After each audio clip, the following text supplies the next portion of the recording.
Welcome back, and today is the very first day of MENA divisions tournament. Yeah, and last night we have seen the champion of Asia division, and that was quite nice.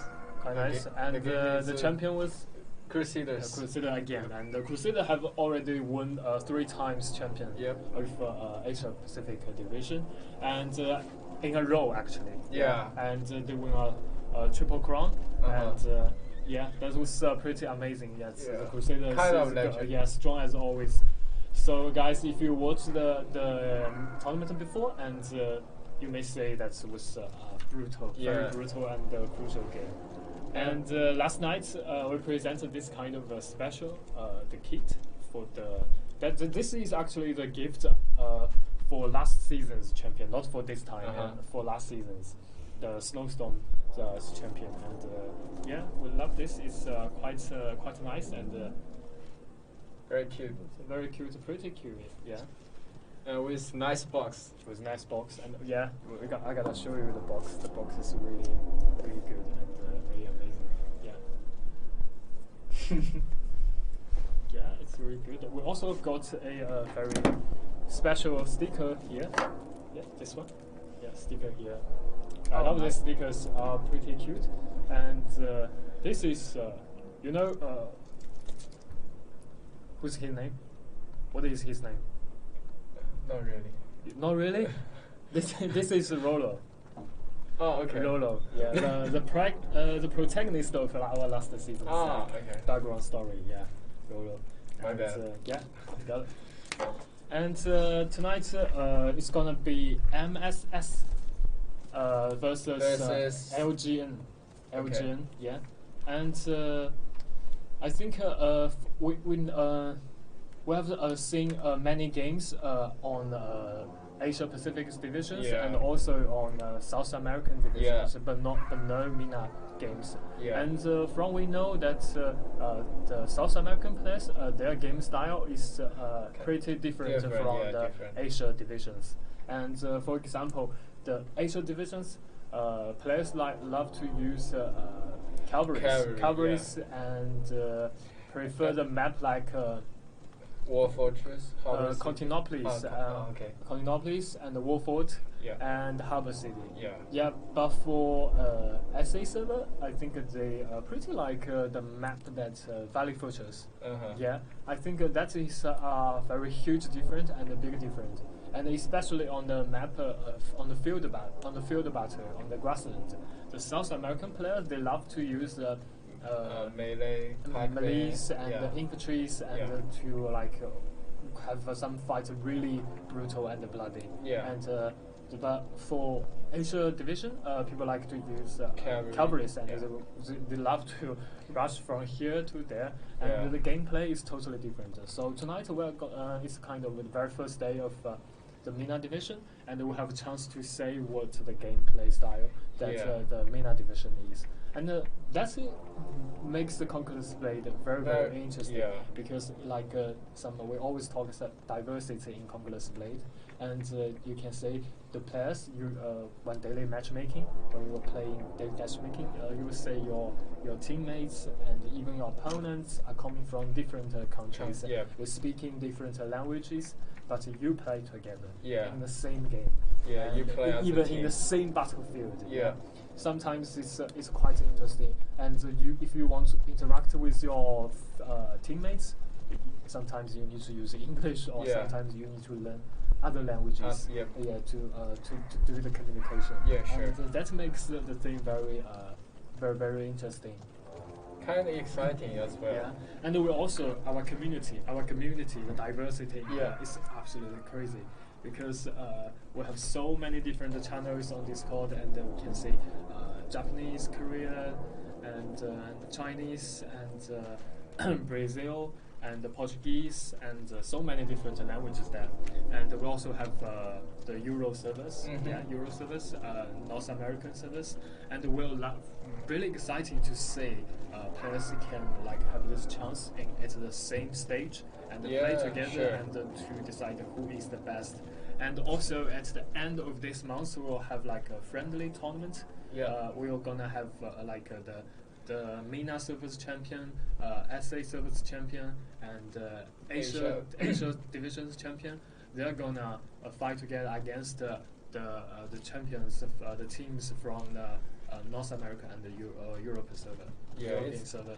It's kind of the star of all stars, right? Yeah, the star of all stars. But actually, this is a friendly tournament because we can sometimes we need to understand.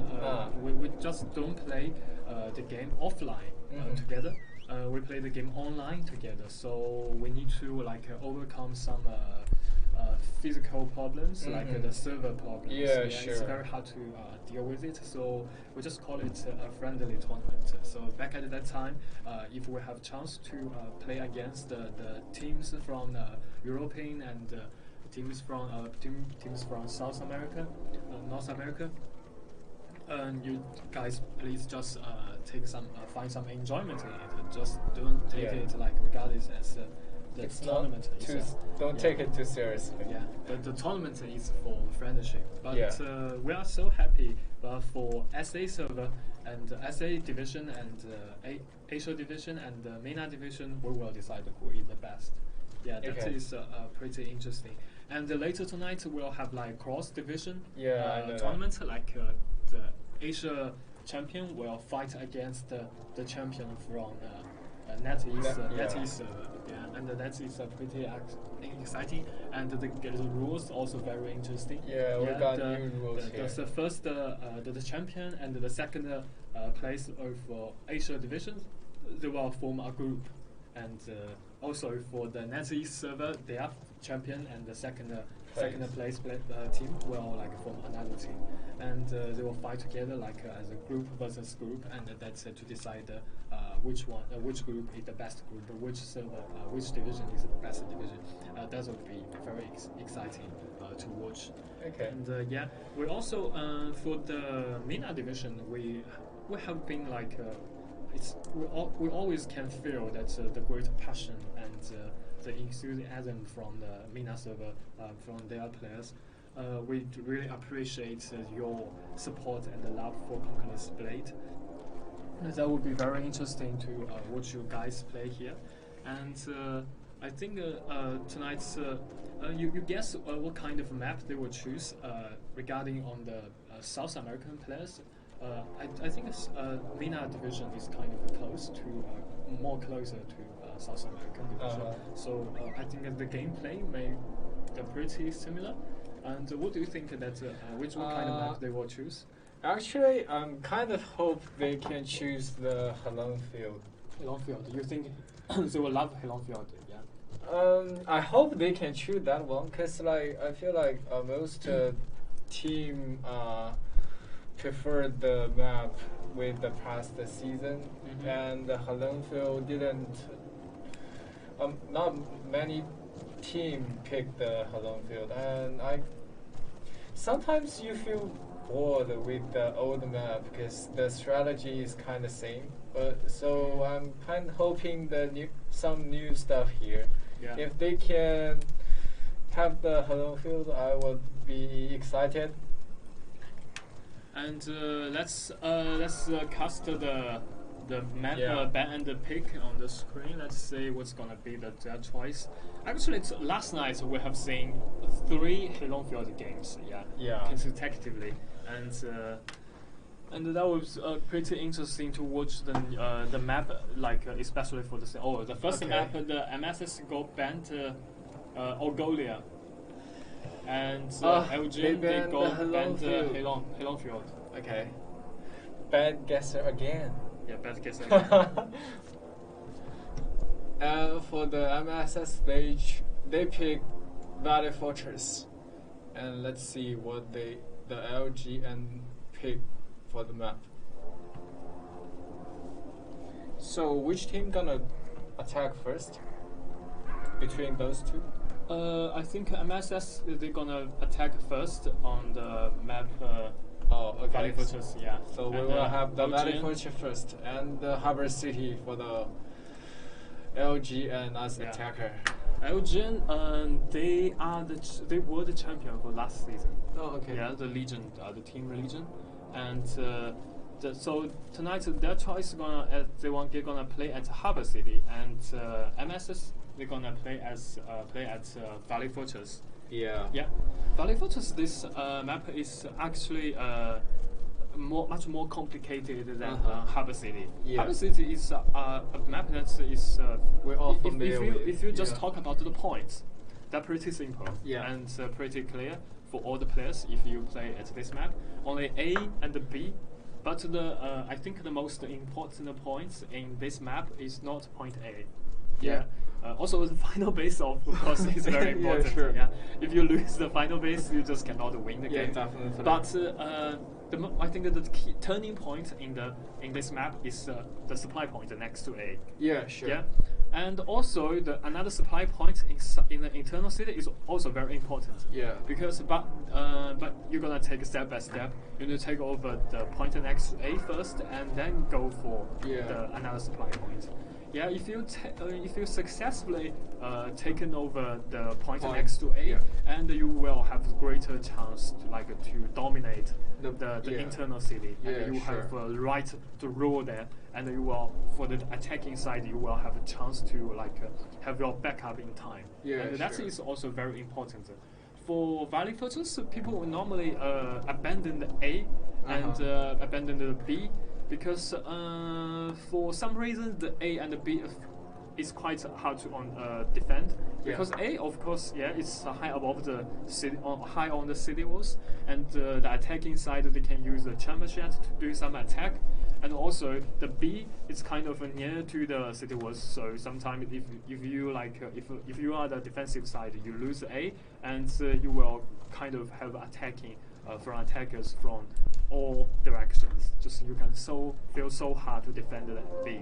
Okay. Yeah, but C is quite a good place to defend. Yeah, I think C is kind of good place for the cavalry, right? Yeah, kind of good place for cavalry. But for the defensive side, you can also assign some teams high on the city walls. Yeah, that place is kind of unapproachable for attackers because you have a door there. Yeah, you have a door. All the thing you need to do is just shut the door, and the attackers cannot go in, and you can leave your gunners, leave your crossbowmen and some archers there, and also can set up some artillery like a mortar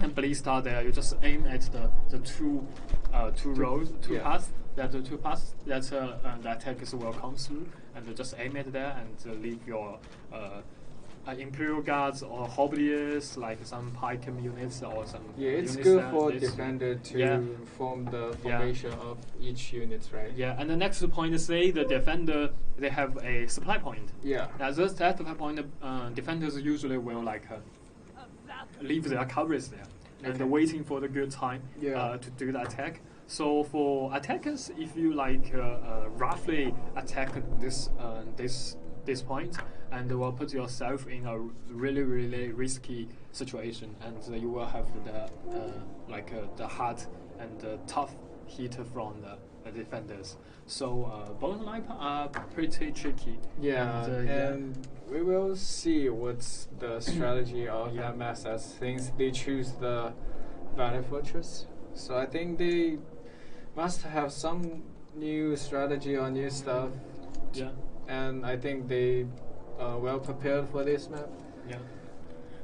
I can always find some. Actually, I can always find some beauty in CBL because I have been so enjoying watching them they play like a really army.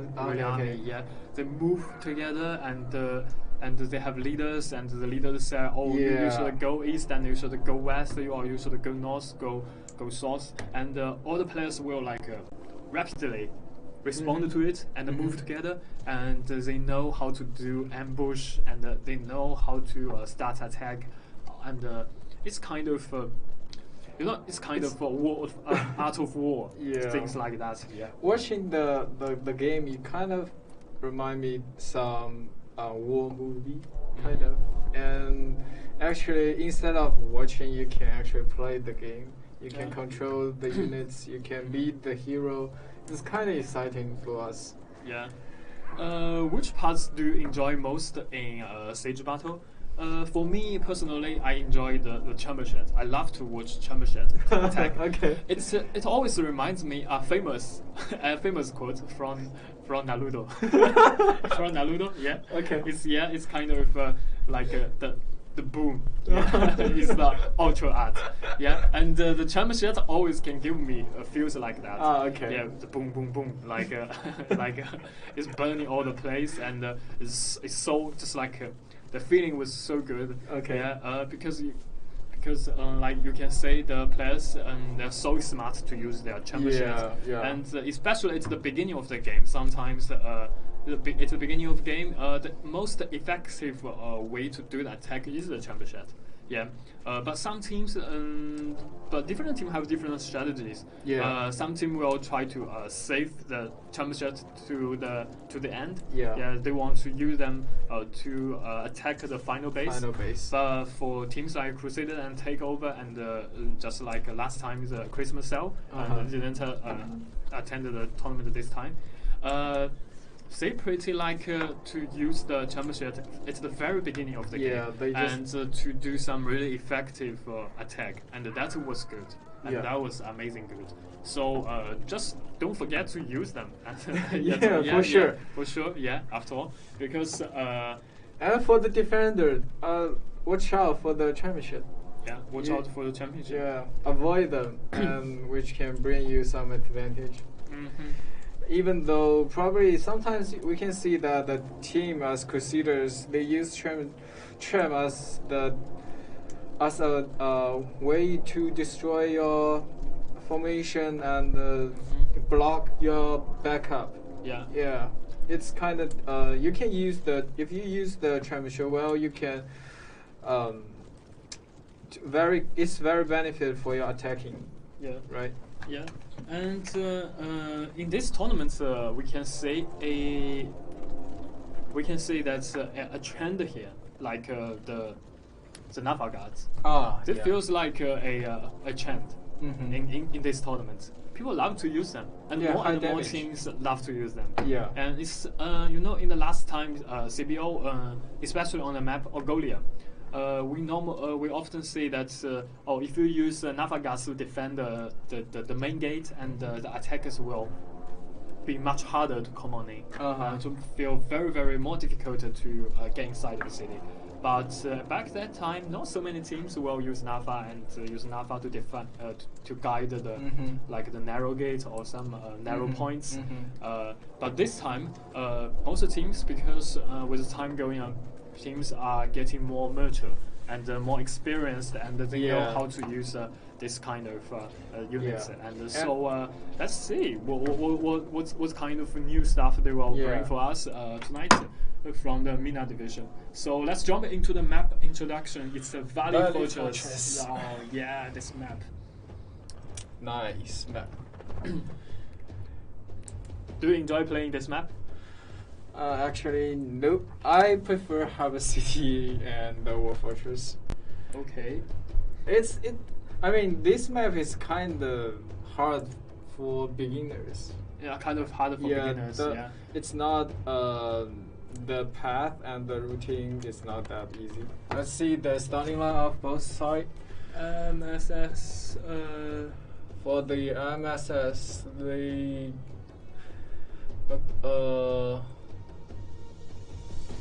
looks like they didn't bring a lot of. They bring like 3 or 4. They have brought like 6 squads of cavalry here. Yeah. Winter Hussars and the others. Yeah. Pretty the Yeoman. Yeah, and they bring 5 berserkers here. And for the LGN as defender, they bring the gunners, 2 Nafa, and only 2 Wing Hussar and several Yeomen here. So I'm not quite familiar with this map actually. I'm not quite sure about their strategy will be. So as the starting line of both teams, they as defender they probably gonna destroy the siege tower since they bring one squad of gunner, and for the defender they use pretty much low tier. I'm not quite sure if they're gonna rush to the to the A point and the B point. Because like last time we mentioned, if you want to push the siege tower, you better to use the high tier units, which can save your time and which is very useful for your push when you push the siege tower. Yeah. It cannot be blocked by the artillery of the defender, right? Yeah. Yeah. And from the mini map, we can see the defenders are getting around on the wall. They looks like they're not gonna abandon the point A that easily. For sure they're gonna do something. And as we can see, the siege tower are coming, and I don't think they are trying to destroy the siege tower here. It's not on fire. So yeah, the siege tower will absolutely get close to the city walls. Yeah. Yeah. So let's see when the siege tower approach the wall and what the moves would be made by the defenders. Are they gonna abandon the point or not? And the siege tower successfully approached the goal, and another one is coming, and for the attacker they are trying to group under the wall, and they are trying to use the siege tower to attack inside the city. And for the defender, they are hiding their units under the wall. Not quite sure if they're gonna defend here or not. Looks like they're gonna do something, at least waste some time for the attacker. Even the 1 second counts here as the defender. And they are still regrouping here. They are trying to make some formation for each unit here. And for the attacker, they are climbing do the siege gate, siege tower. Yep, so successfully on the left. The gunner from the backside, they are attacking the attackers. Yeah, and now the attacks are already on the city walls, and now they are just aiming at the A and the B at the same time. And now this side, MSS, they just want to get through the stairs to attack the B, but obviously that the Legion just don't want them to go down, and all the pike units are already there on the stairs, and they block the attack from the city walls. And the Berserkers now is kind of stuck here, but the Berserker, if they use their skills properly, and they absolutely can go through this crowd and make some progress on B. And now the A is capturing by the MSS, and I think the defender will just give it up and just retreat to the B and to support their teammates here. And as we can see, I think both for the defenders, they're probably gonna abandon B as well, since the A has been already captured by the attacker side. They're just trying to waste more time and block the attacker here. The time you wasted for the attacker, the opportunity, the chance of win is bigger. Yeah, and actually in the map Valley Fortress, if you play in as the attacking side, you need to have a very good cooperation, because in this map it has so many points. Yeah. If you have if your communication is bad, and you will find this is so hard to do that attack. Yeah. Because sometimes you want to attack many points at the same time, but if you just cannot focus a certain point, and you will find that all of your attacking will like knocked down by and as we can see, the attacker, they are not going to capture the point A. They trying to capture the point C instead of B. So big fight here. The gunners backside do some damage. I think it's gunners from the defenders and the yeoman charge here, and also with another squad of wing Posada. And I think those squad from the attacker are gonna be deleted by the defender. Yeah, actually, the C is very hard to defend, as we just mentioned in the pre-game. Yeah. And the C, because you can see the supply points is all there, and the defenders will have a backup really soon, and the supply routine actually is pretty short. Yeah. For the point C, both supply point for both sides is actually very is close. The defender also got one supply point. Yeah, but very good news is that the attacking side they claimed A and B very quickly, and so their time is really enough, and they have like 10 minutes to attack the point C. Oh, now they try to through the door. The door is not shut down. The defender just opened the door, and the attacking side just found it and want to get through it and to make some damage, even to claim the supply points behind the final base. And that will make a great trouble to defenders if they cannot defeat this wave of attack. But actually, the attackers just brought some low-tier units here, so militia, and so I think the Lucas they can deal with it. Yeah. And also the defenders they have many squads of cavalries, and the wind hussars are already waiting behind them. So obviously this wave attack is knocked down by it's kind of waste here, not that smart move here. And we can see from the now the attackers is setting foot on C. They are starting to capture the C, but soon got stopped by the defenders. The legions they just won't want their point C, just like a free against to the attackers. And now they have signed a squad of police guards inside of the C, and that will make C is like on capturable place for attackers. And this short guy is obviously got surrounded by the two heroes of the defenders, and soon he will go killed. Nice championship here. They block the charge of cavalry of defender, and we can see when you use the championship, you will use in advance. You predict the move from your opponent, then you use the championship, which will do good damage, and it can block the backup or even block some skills of the special units. Yeah. The defenders are trying so hard to protect their C and the entrance of the internal city. But I don't think that they can. If they just don't have backup in time, I don't think they will successfully defend their C, because the attackers, the next wave attack now is coming, and more of attackers are preparing to come on in.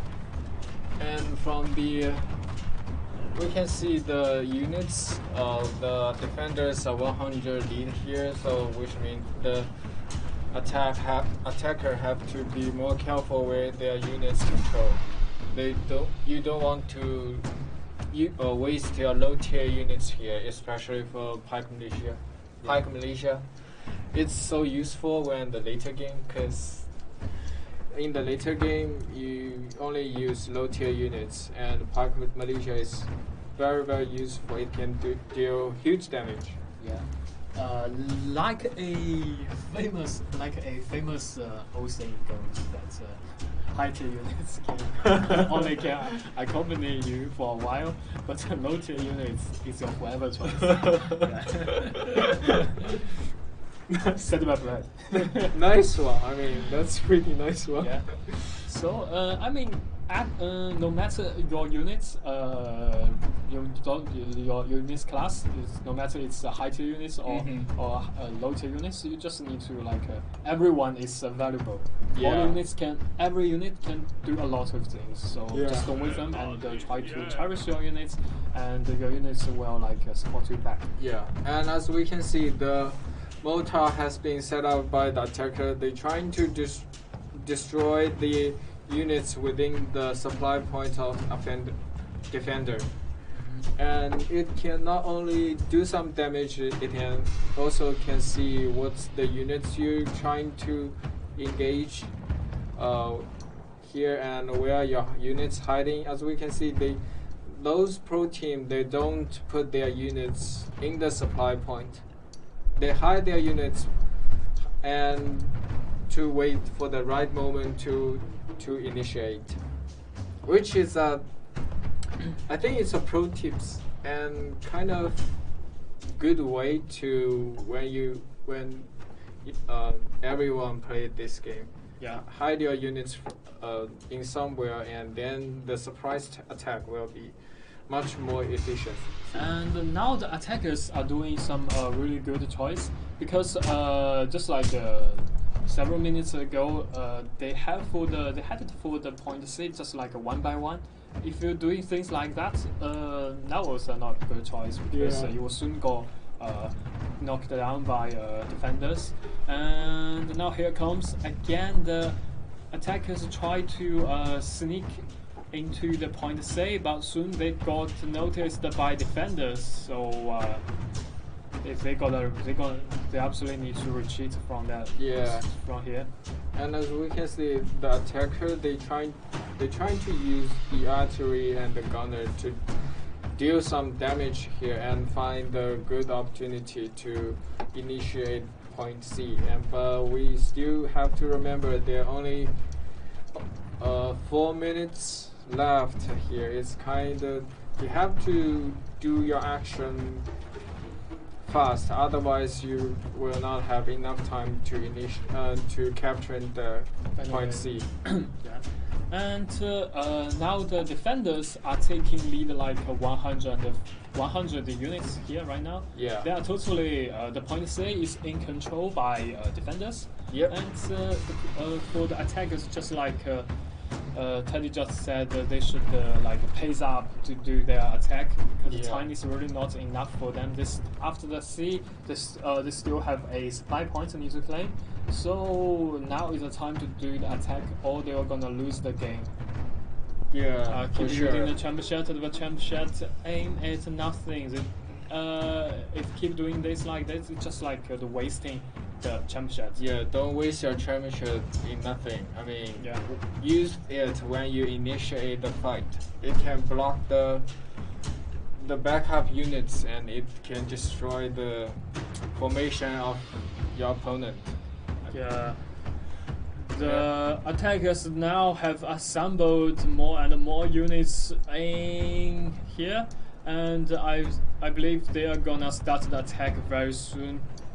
Yeah, it's only 3 minutes left. Only 3 minutes left? Yeah, you have to do something here. Yeah, if right your now. time is really not enough for the attack, the defender, all the things that defender needs to do will be very simple. Yeah. Okay, here comes the attackers, the final wave of attack actually. If they cannot make it, and they will lose the game.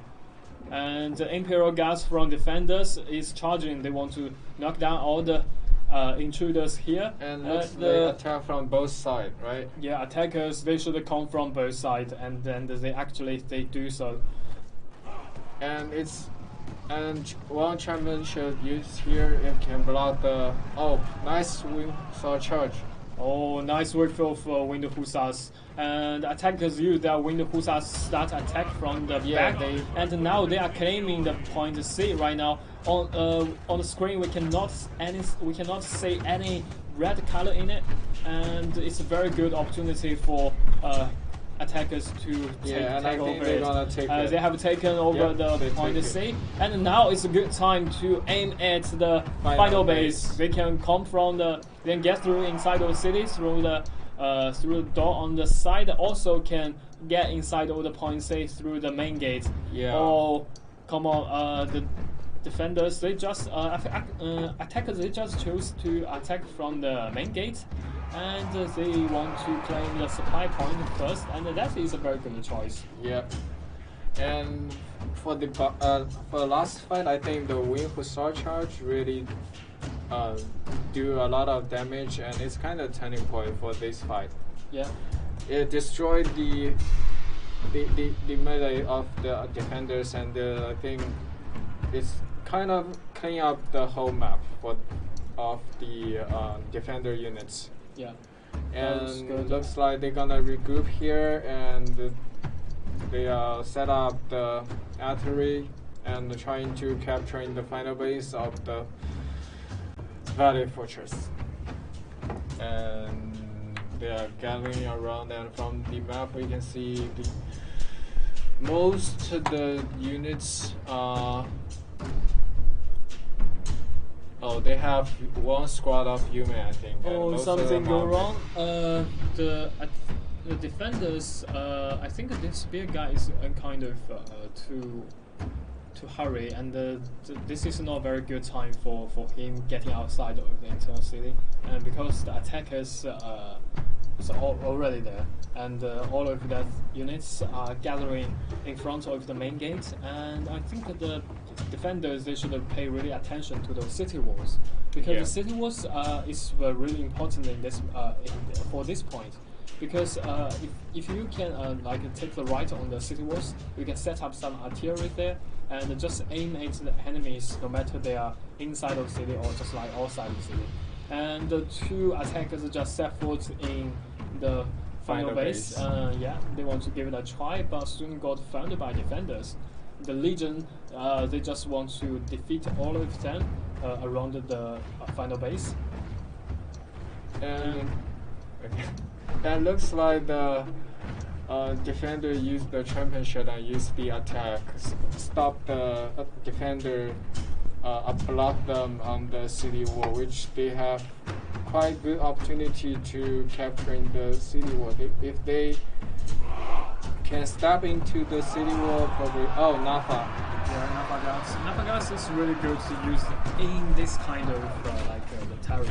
Yeah. He can really do a lot of damage here. The attacker is still waiting. I think now it's the time for them to do the attack. Yeah, and as we can see, you said expedition knights here, and from the defenders, they are assigned expedition knights next to the main gate, and they're just waiting for the attack to come on in. Yeah, and we can see the attacker set up some great shot cannon to trying to destroy some units here, and also we're trying to kill the heroes instead of units. And one hammer guy step into the final wave. The wave of attack is coming, and the Imperial Guards tries to nail all of them down here, and more cavalries are coming from the defender side. And now the battle is a little bit chaotic here, and all the legions are fighting against each other. Yeah, the attacker have a lot of trouble here. The time is only 50 seconds. It's really not enough for attackers, and the defenders still alive. They still got so many units here, and the expedition knights they just got to block all the attacks from the outside. And the Nafa guards do huge damage as well as the gunner. Nafa guards keeps shooting and set a burn to everything. Yeah. It's quite good place for Nafa guard and the gunner here. Like they can do a lot of AoE damage. Yeah. And we in this kind of close terrain. Yeah, now attackers defenders are all side of the final base. They want to kill every one of them on the map, and now I think we can congratulations to Legion. Yeah, they have won the last time champion. Legion, the MP from the MSS is I died Rick. Ragnarok, 2 kills, 3 deaths, 6 assists, but he killed 138 troops and dealt 30,858 damage to hero. And let's switch sides, see the MP from another side. For the MVP of the winner side. Okay, Jessica. Yep, thanks. It's Legend Anita Nap. Anita Nap. Okay, thanks. He got 8 kills, 0 deaths, and 6 assists. Oh, he got over 200 units down. Oh, come on. His KDA is crazy, right? Yeah, it's so crazy. I mean, A07 and 250 troops kill. That is rare to see. I assume the Nafa God is.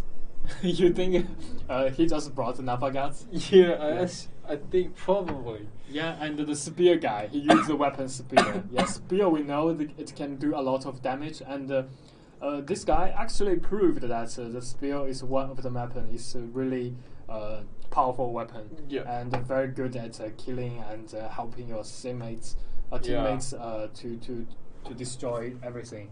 Yeah. And this game was actually pretty intense. Yeah, because it's especially for the C and the final base. Yeah, I think. But the attacker side, the attacking side, they played it pretty well. Except for the final base, because I think for the final base they just wait for so long time. Yeah. They need to they should initiate the team fight earlier, just 1 minute earlier, and they will have time to deal with all the defense there. But for defenders, they also played very well, because in this map so many points and so many choices, so many attack from all directions, and so the decision must be made very very quick, and you just cannot hesitate. Yeah. And if you got any hesitation there, and you will find the defense is very hard to do.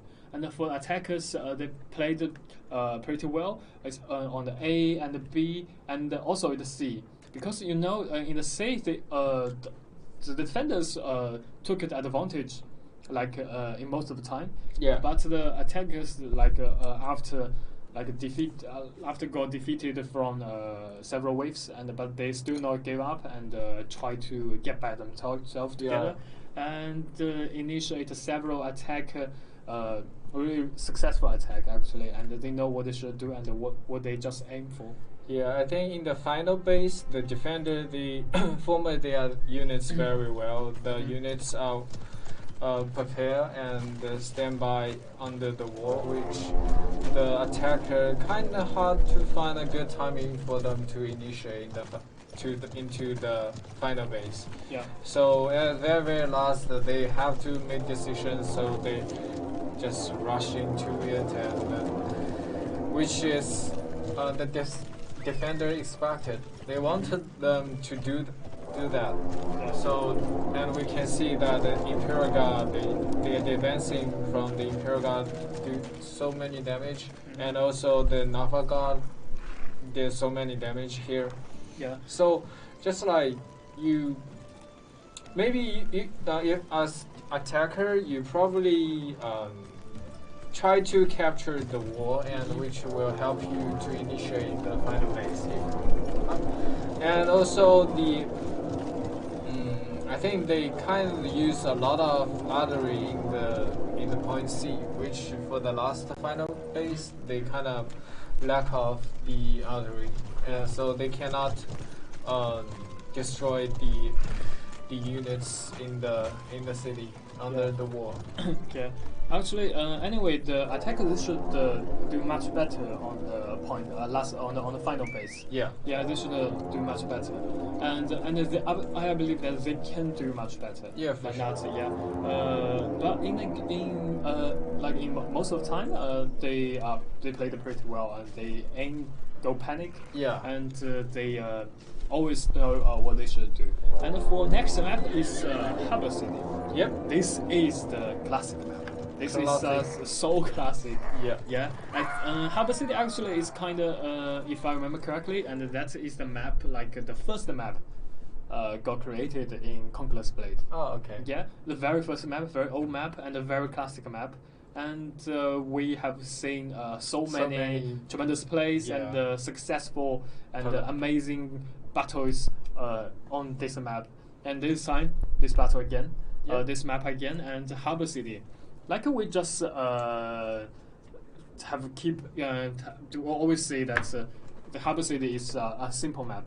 Yeah. But the strategy is not simple. You know, less is more. It's kind of philosophy there. Okay. Less is I more. would say again. Yeah, less is more. And even though the thing is simple, and but your strategy must be like cannot simple. Yeah, your strategy may be simple, but needs to be like effective. Yeah. This map is kind of really on the teamwork, really on the cooperation. Because in this map, your move, no matter you are attacking side or defensive side, your move can be clearly seen by your opponent. Yeah. Because they can they just can predict your move, and you just need to play like a real army to do, and that is very important. And also the door, we said many times, the door next to the main gate, sometimes used as tricky door, and that will make you have a very amazing result from the battle. If you use the tricky door correctly and properly, it can distract the attention from your defenders. In your daily matchmaking, you and your teammates will use the tricky doors very often? Not often, actually. In the solo game, it's not quite good with the communication. So sometimes you... Oh, come on. You just cannot speak other languages, right? Yeah, I should learn some language. You should learn some languages? Yeah, sorry, my bad. Yeah. And so... like I said, this map is kind of really on the teamwork and the cooperation. You have to do so many things at the same time. So if you solo in this map, you have to always use the tap button to see what your team are trying to do, and then it will help you to win this map, I think.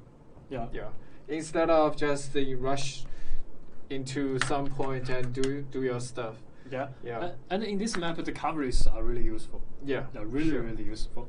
And just like a classic strategy by Crusaders and Takeover and the Christmas Cell, they will open the door. Just if they are playing the defensive side, they will just directly open the door and release all of their coverage and to crack down all the enemies outside of the city, and that will give your opponent a huge surprise. Have you ever do that? Have you ever done that kind of things in matchmaking? I tried once. But only me.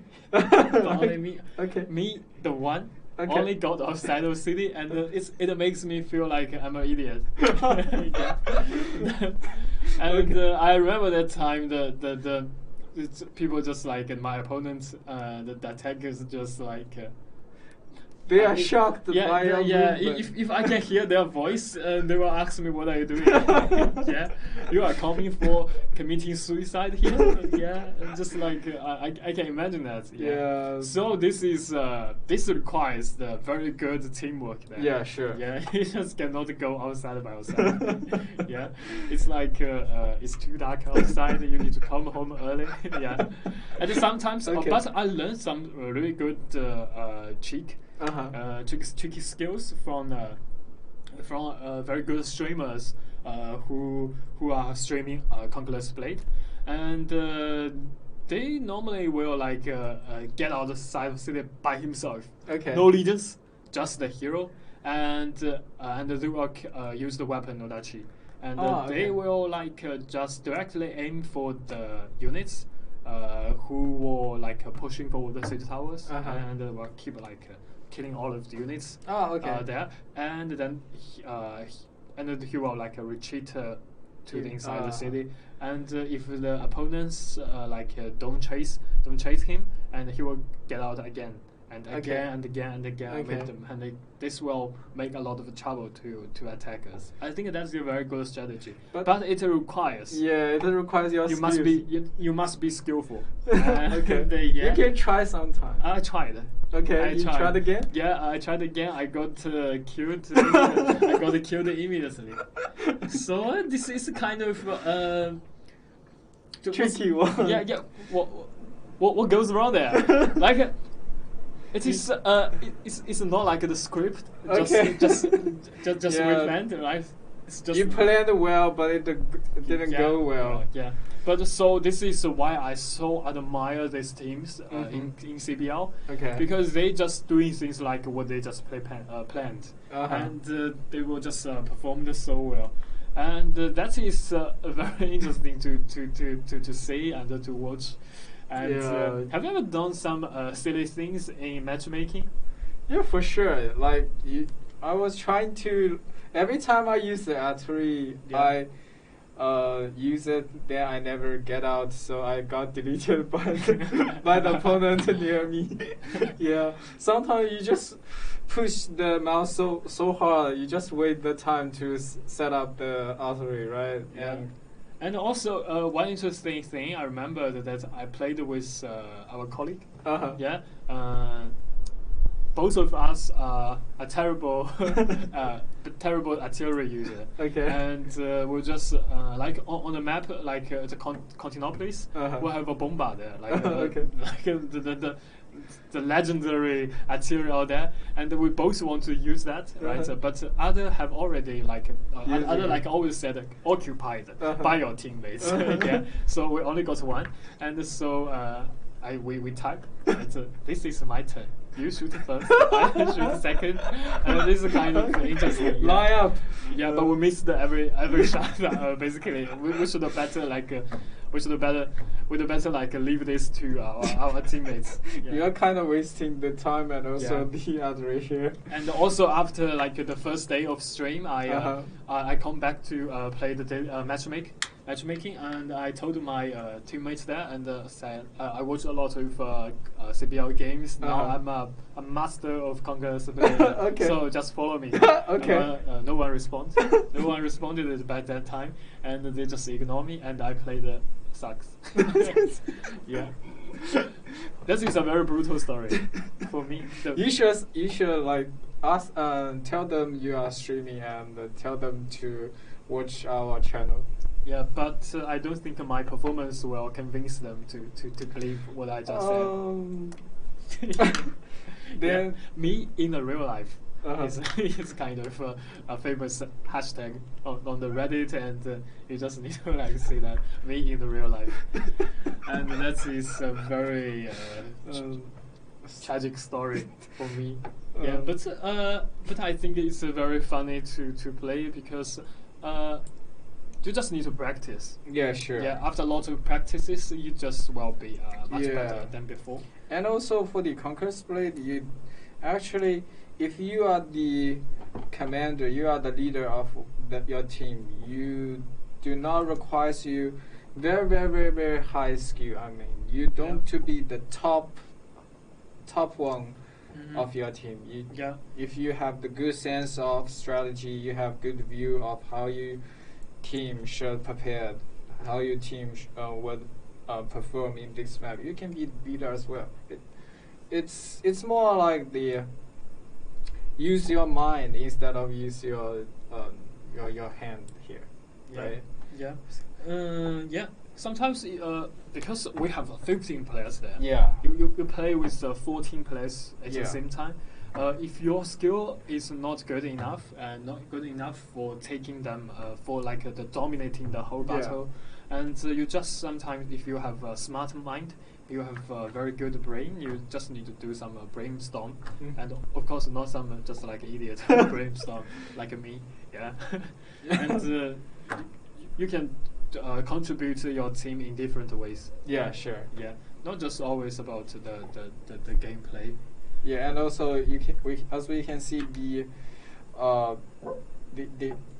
edge point of you have to capture it. If you step into it, will stop immediately, and so it's you can do something when the time is running and when your opponent is trying to capture something. You can do something, and your death, even though it may lead you to the death, but it wastes the time. I mean, yeah, kind of worth here.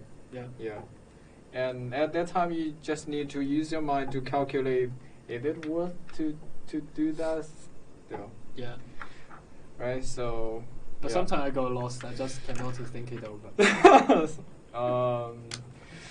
That is kind of a sad story. Try to use your brain. But I have no brain here.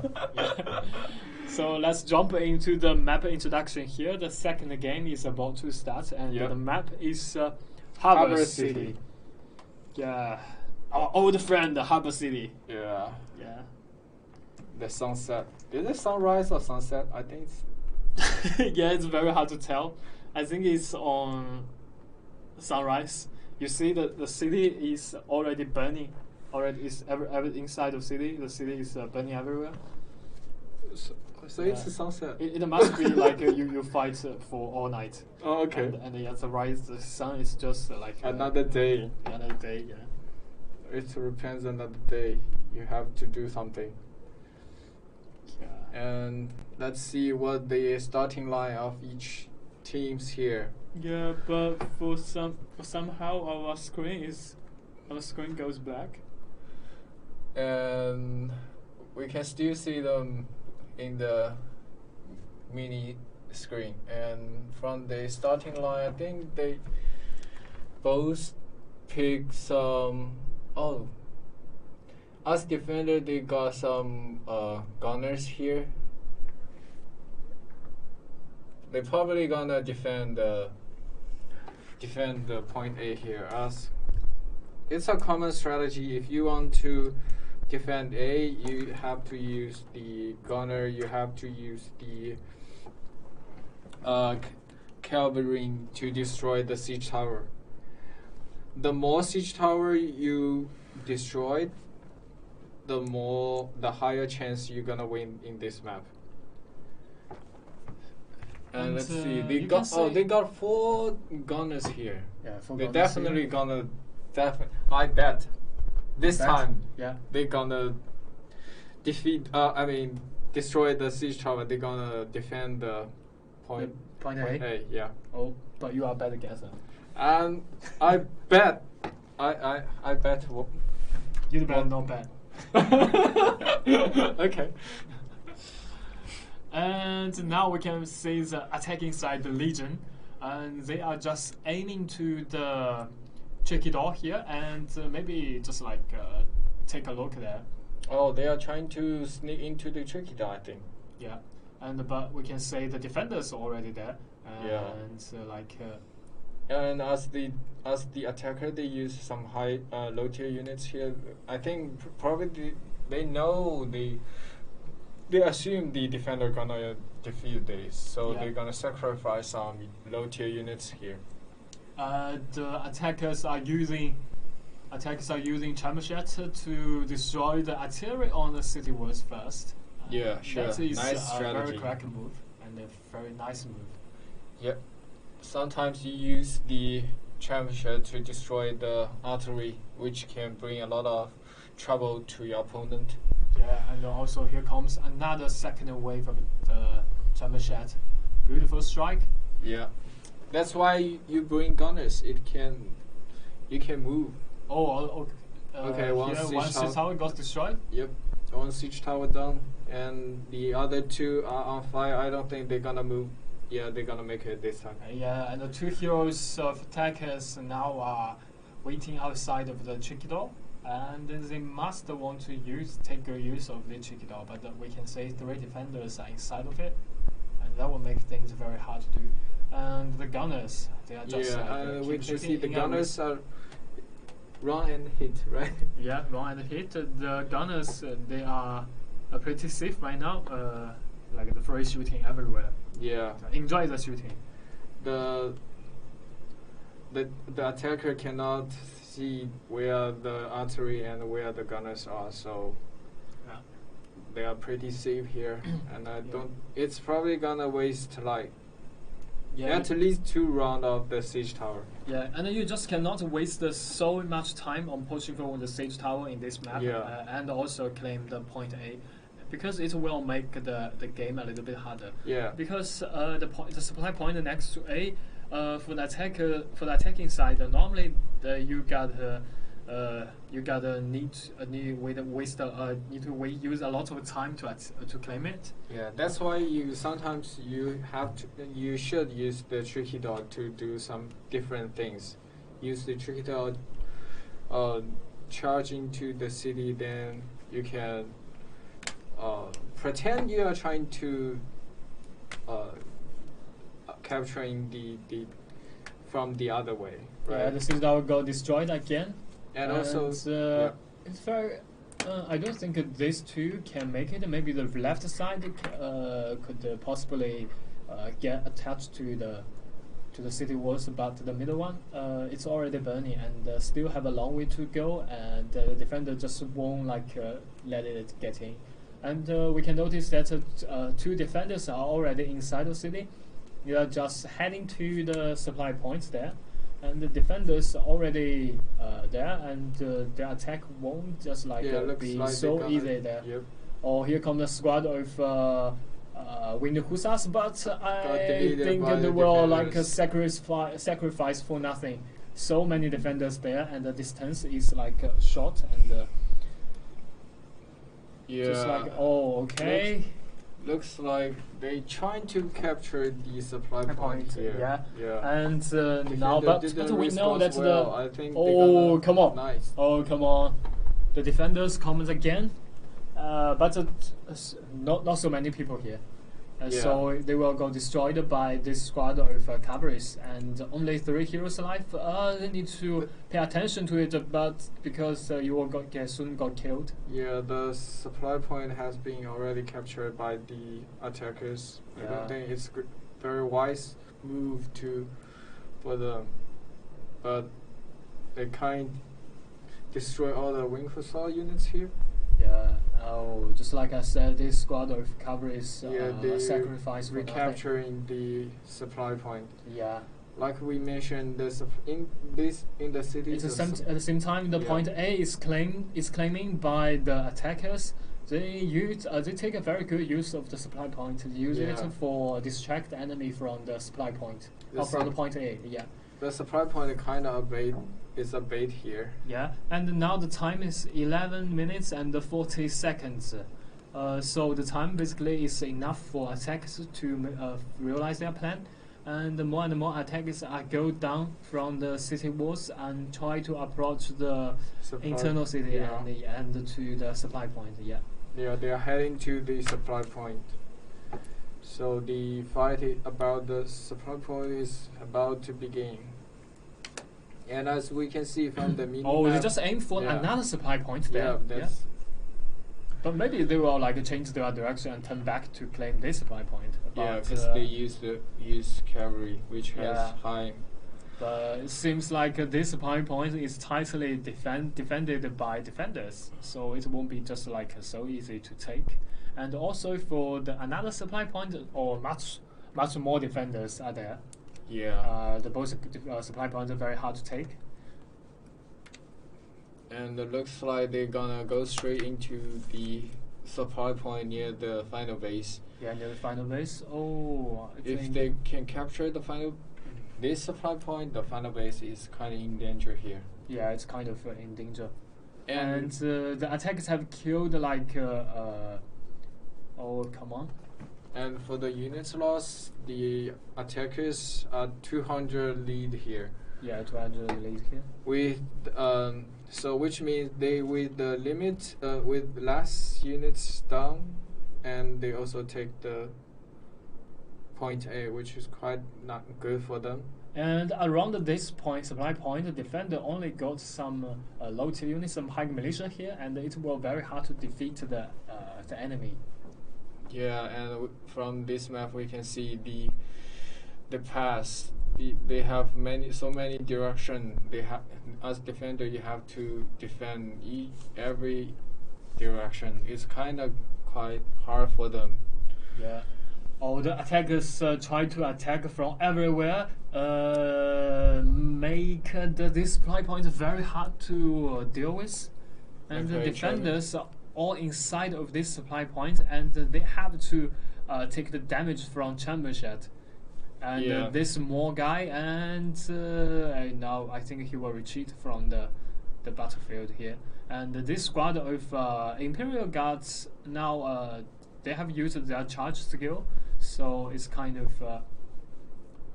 and we can see they are facing face to face in this corner, and the gunner from the defenders are trying to do some damage, and not good move for the attacker. Yeah, this charge is so bad. Yeah, and after the wave of defender, the attackers only lead like 189 troops here, and a little bit reduced. Yeah, and looks like they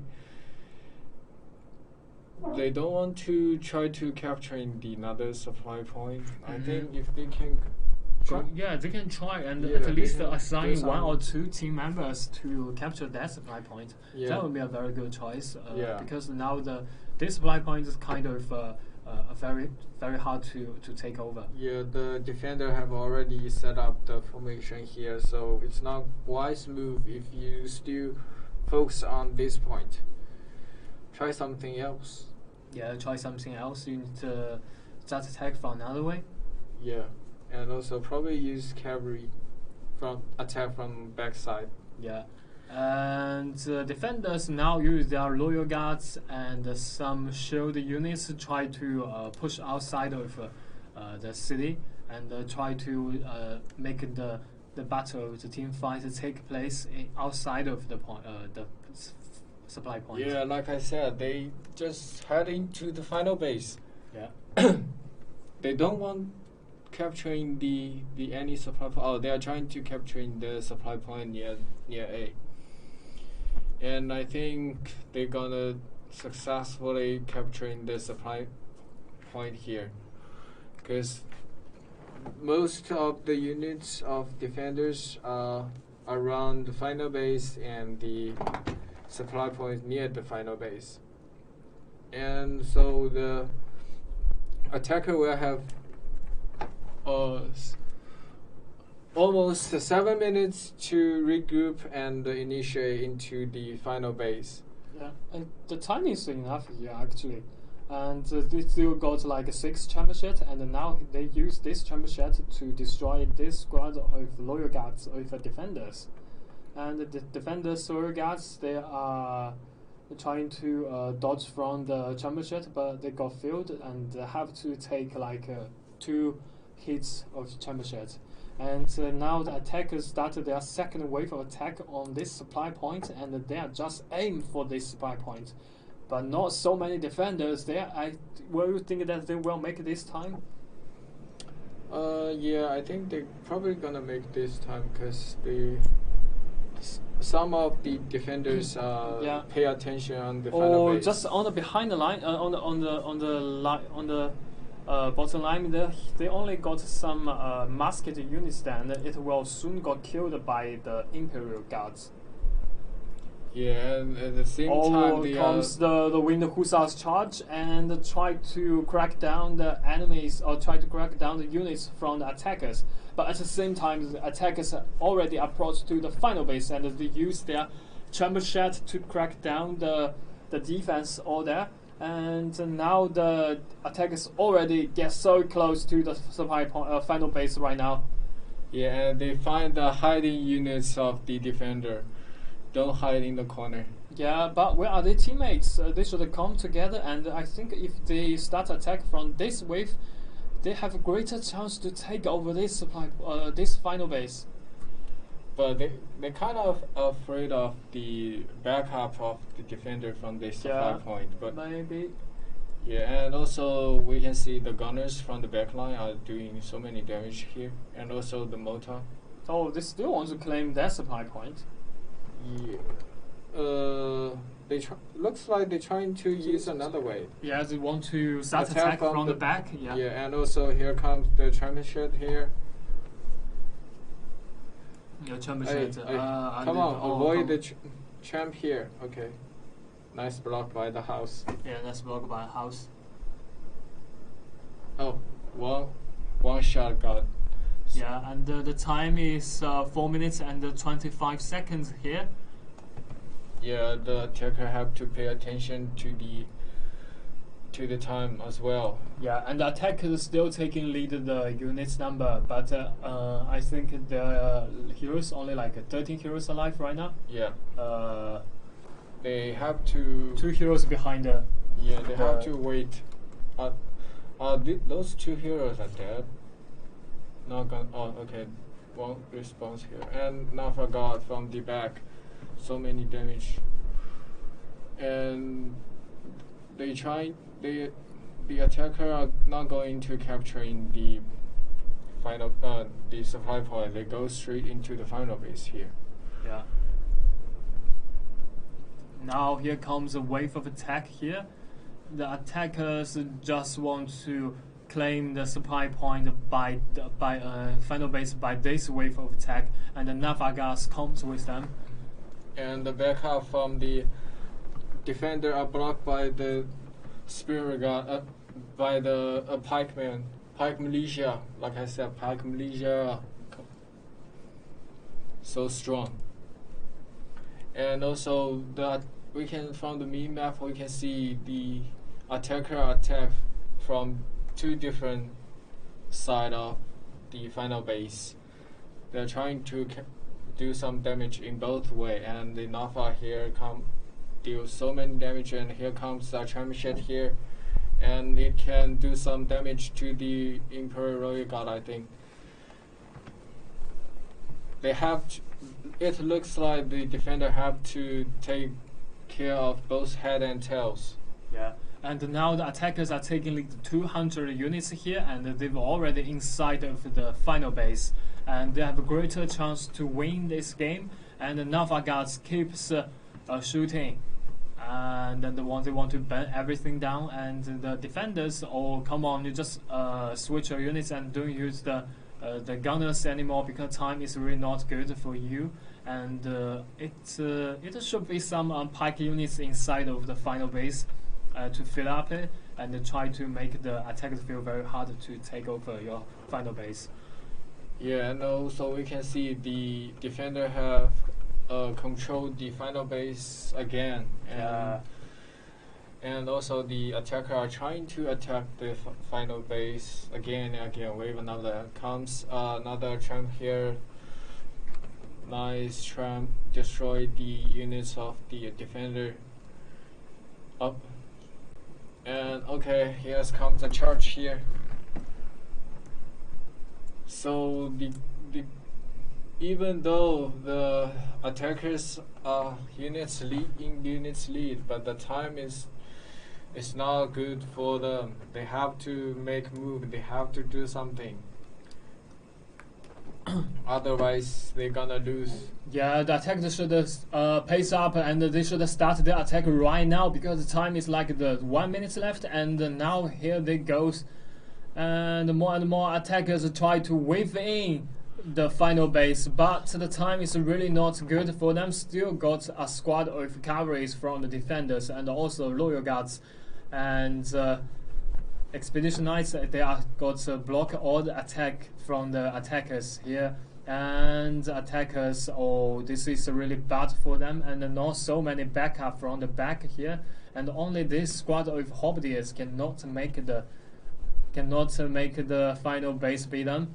Yeah. And now their teammates are come from another side. The time only like 20 seconds to go.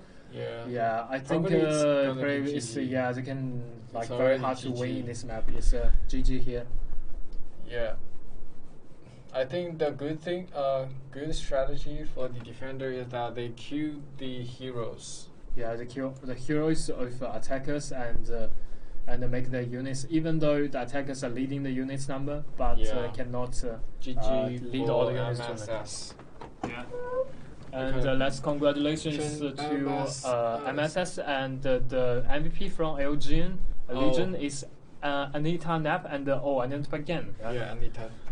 3 kills, 6 assists, and he got like 93,931 damage to heroes. Yep. And let's see the MP from another side. For the winner side, the MSS defender side. Yeah. Jessica, please. Thanks. He got 1 kill, 1 death, and 8 assists. Yeah, but he killed 134 troops. Yeah. Right. So nice job, Yon. Yeah. Yeah. What do you think about the last match? I mean, I highly thought the Legend is gonna win because like they have the. Yeah, I thought the Legion are gonna win. Yeah. Yeah, they have the units lead, but in the final base, so many heroes got destroyed, got killed by the MSS. So even though they have the lead, the units lead, they have to wait their hero to respond, which is kind of not good for them. So that kind of tips him, like kill the attacker heroes. Yeah, I think the legions they should start their attack earlier, and not just wandering off the final base, and then it's gonna waste a lot of time. Yeah. And I know they wanna take over the supply point next to the final base, but you should change another strategy here, and not just all into the final supply point. I think it will be much better if you attack the final base and this supply point at the same time. It will be much better. I feel like they have wasted a little bit more time in the supply point, which, as we all know, supply point will not give you the extra time, right? So, and actually they have kind of changed their strategies several times in this game. They looks like they're trying to capturing the supply point, then they change to another, then they change back. Yeah. And for the final base, looks like they trying to capturing the supply point. They go ahead into the final base, then go back to the supply point. It's kind of not so clear. If you want to sacrifice, or if you want to use the supply point as a bait, then you have to do the action immediately, right? Do not hesitate. Do not getting around and do nothing. Yeah, you're right. And the next match is gonna be Grassland. It's gonna be Grassland. And the Grassland we know it's totally different from Siege Battles. Yeah. And you gotta really have. I think for the games on the semi-finals of Asia Pacific Division, they showed us that if you want to play well in Grassland, you just not aim for the points. You should aim for heroes. Yeah. If you can kill heroes and make them cannot respawn, and then you're gonna win the game. Because the points will just be there. You just need to take it, and it will be very easy to take. Yeah, it looks like the early game the point is not so necessary. If you can control the map, use the cavalry well, and kill the heroes, then you can still win the game. And in Grassland, these 3 points are pretty far from each other. A, B, and C. Normally, team will go for B first, and at the same time, they will go A or C. And they will try to claim 2 points at the early of the game. But the Crusader, they showed us a different thing when they fighting against the wildfire. Right? the Crusaders they brought all cavalries there, and they just didn't directly aim for the point B. They just use the cavalry to to rush everywhere, and kill down all the enemy, all the heroes with wildfire, and make them feel really uncomfortable and feel so hard to take over points. And that is a pretty new strategy here. And also the former hard use this kind of the same strategy. I'm not quite sure if they have already discussed for that. They have studied for the grassland, and also as we mentioned, the grassland. If you want to use the carry well, you have to. I mean, it relies on the unit's control. And also you rely on the skills and rely on how you predict the opponent moves. You have to predict your opponent moves, then do the response. Otherwise, the point B strategy is it's a kind of solid way to do. If you can perform well and you can get your point, then sometimes you sneak into the opponent's final base, and defend well, you can still win the game. I mean, two strategy both are effective. It just relies on the response, the in-game response. I mean, right? So I'm not quite sure what the strategy what Legend and MS bring to us. Probably gonna use the point B. Yeah, probably gonna use the. It's the more B. safe. It's not high risk, cause all cavalry units you have to take advantage at the very beginning, and leave your advantage to the end. Otherwise, once the opponent set up the artillery and set up the formation of every squad of units, then it is very hard to rush into so many pikemen and other units, even though you are cavalry. You cannot do so many damage without any cavalry got killed. Now both teams are still preparing for the next game. For the grassland, I still have some ideas. What if use bring all Nafagods? All Nafagods. And some the shield units, in front of them, your Nafagods burn everything. Because it will be very interesting to play. What do you think? It's a good try. But the Navagods need to protection. Otherwise, it's protection. And also, you have to. Interesting. You have to I'm not quite sure if they can run over the points. Because the mortality of Novgorod and the shield guy. We have seen a lot of new try this season, because for the South American players, they love to use infantries. And when they play in the grassland, they will use all kinds of infantry there, the both teams will use infantries, and that was absolutely brutal. And for Asia, people really like to use cavalries and infantry at the same time, and that would be also different. And also Crusaders, like I just said, they use the 4 cavalries here, and make the game totally different. And do you play a lot on field battle in daily matchmaking?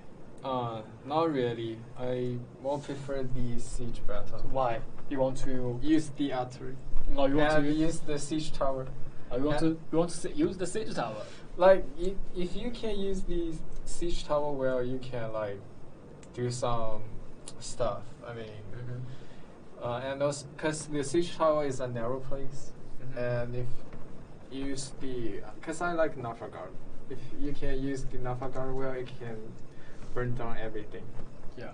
And sometimes I would just say, like you just mentioned, that you want to use a Sage Tower, yeah, or you want to, actually, I mean, you want to use the championship, right?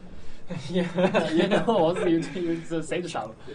Championship and the Siege Tower at the same time. At the same time, yeah.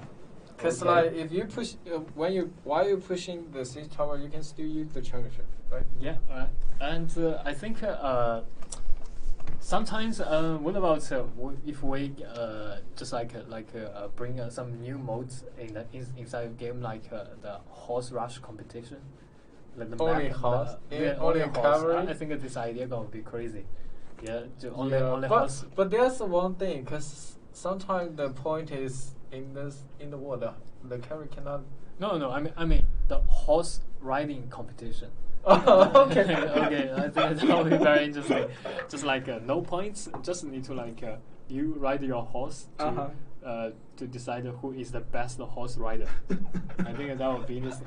Also, I know some players love to use the artilleries, and what if we have a mode only for artilleries, and just who is the best artillery user? Yeah. Oh, that's quite interesting actually. Yeah, I will give advice to the let them decide what things could happen. Who knows? And the players also, you can leave your comments and leave your ideas on our channel. Okay. And we'll receive your ideas. And we also I know we made some adjustments to the game, and all the ideas are come from coming from you guys. Yeah. So you guys, your ideas and comments are really important for us. So just feel free to tell us what you are thinking. All ideas are welcome. Yeah. Map and here comes introduction here. Grassland. Yep. Let's see what the units, what the troops, those two teams gonna bring to us. From the monitor, we can see cavalry. Okay, for the legend, they gonna starting with all cavalry here. Oh, okay, one squad of berserkers and one squad and halberdier. And for the MSS side, they're gonna use cavalry, pikemen, shield, halberdier, wing hussar, yeoman, pike, imperial guard. Yep, they're gonna. It's the combination of pike guy and you see cavalry. the weapon choice for MSS. They picked a lot of hammers here. Oh yeah. Yeah, and this is quite different from the Asia division. Okay. Because people will love to. I know the South American players, they love to use the hammers, and also the MENA division people love to use hammer. And this is quite different from that. And now the game starts. Game started, and from the map we can see both teams are separated in 3 ways, and looks like they're gonna towards the B, I think. For the legend, they're gonna towards to the C instead of. It's kind of all cavalry style. No, not single troops approaching to B. It's rare. It's really rare to see that no players come aim for the B first. Vision takes a totally different strategy here. They just aim for the A and the C, and want to claim this point first, but not point B. Yeah. This is something new because people will know that A or C defense there were just not so many players over there. Yeah. So they have a greater chance to take 2 points. As we can see, they bring all U-men, which we all know that U-men got 1 skill. And now MSS is coming to the C. They want to claim the C back, and successfully capturing both sides, both points. Yeah, and then now the point B is kind of empty there. Yeah, looks like they're gonna go straight to the supply point of the Yeah, and one squad have been towards to the final base. Yeah, the actually the supply points we I think in the past we just like underestimated the supply points in this map. The six supply points absolutely important because you only got one supply point near to your base, right? Yep. Yeah, if you lose the supply point, and you will have your backup. Yeah, it's a long distance. Cannot be in time. Yeah. And this more guy is only one guy inside of the point C, and I think he's gonna be deleted.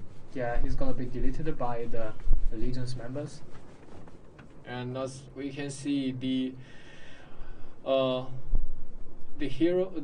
players of MSS is trying to respond here. They're gathering around the point C and trying to capture the point C, which they have the short distance for the backup is kind of good, but I'm not quite sure if they can doing it successfully. Okay, the yeomen of the Legend are retreat here. Probably gonna recharge.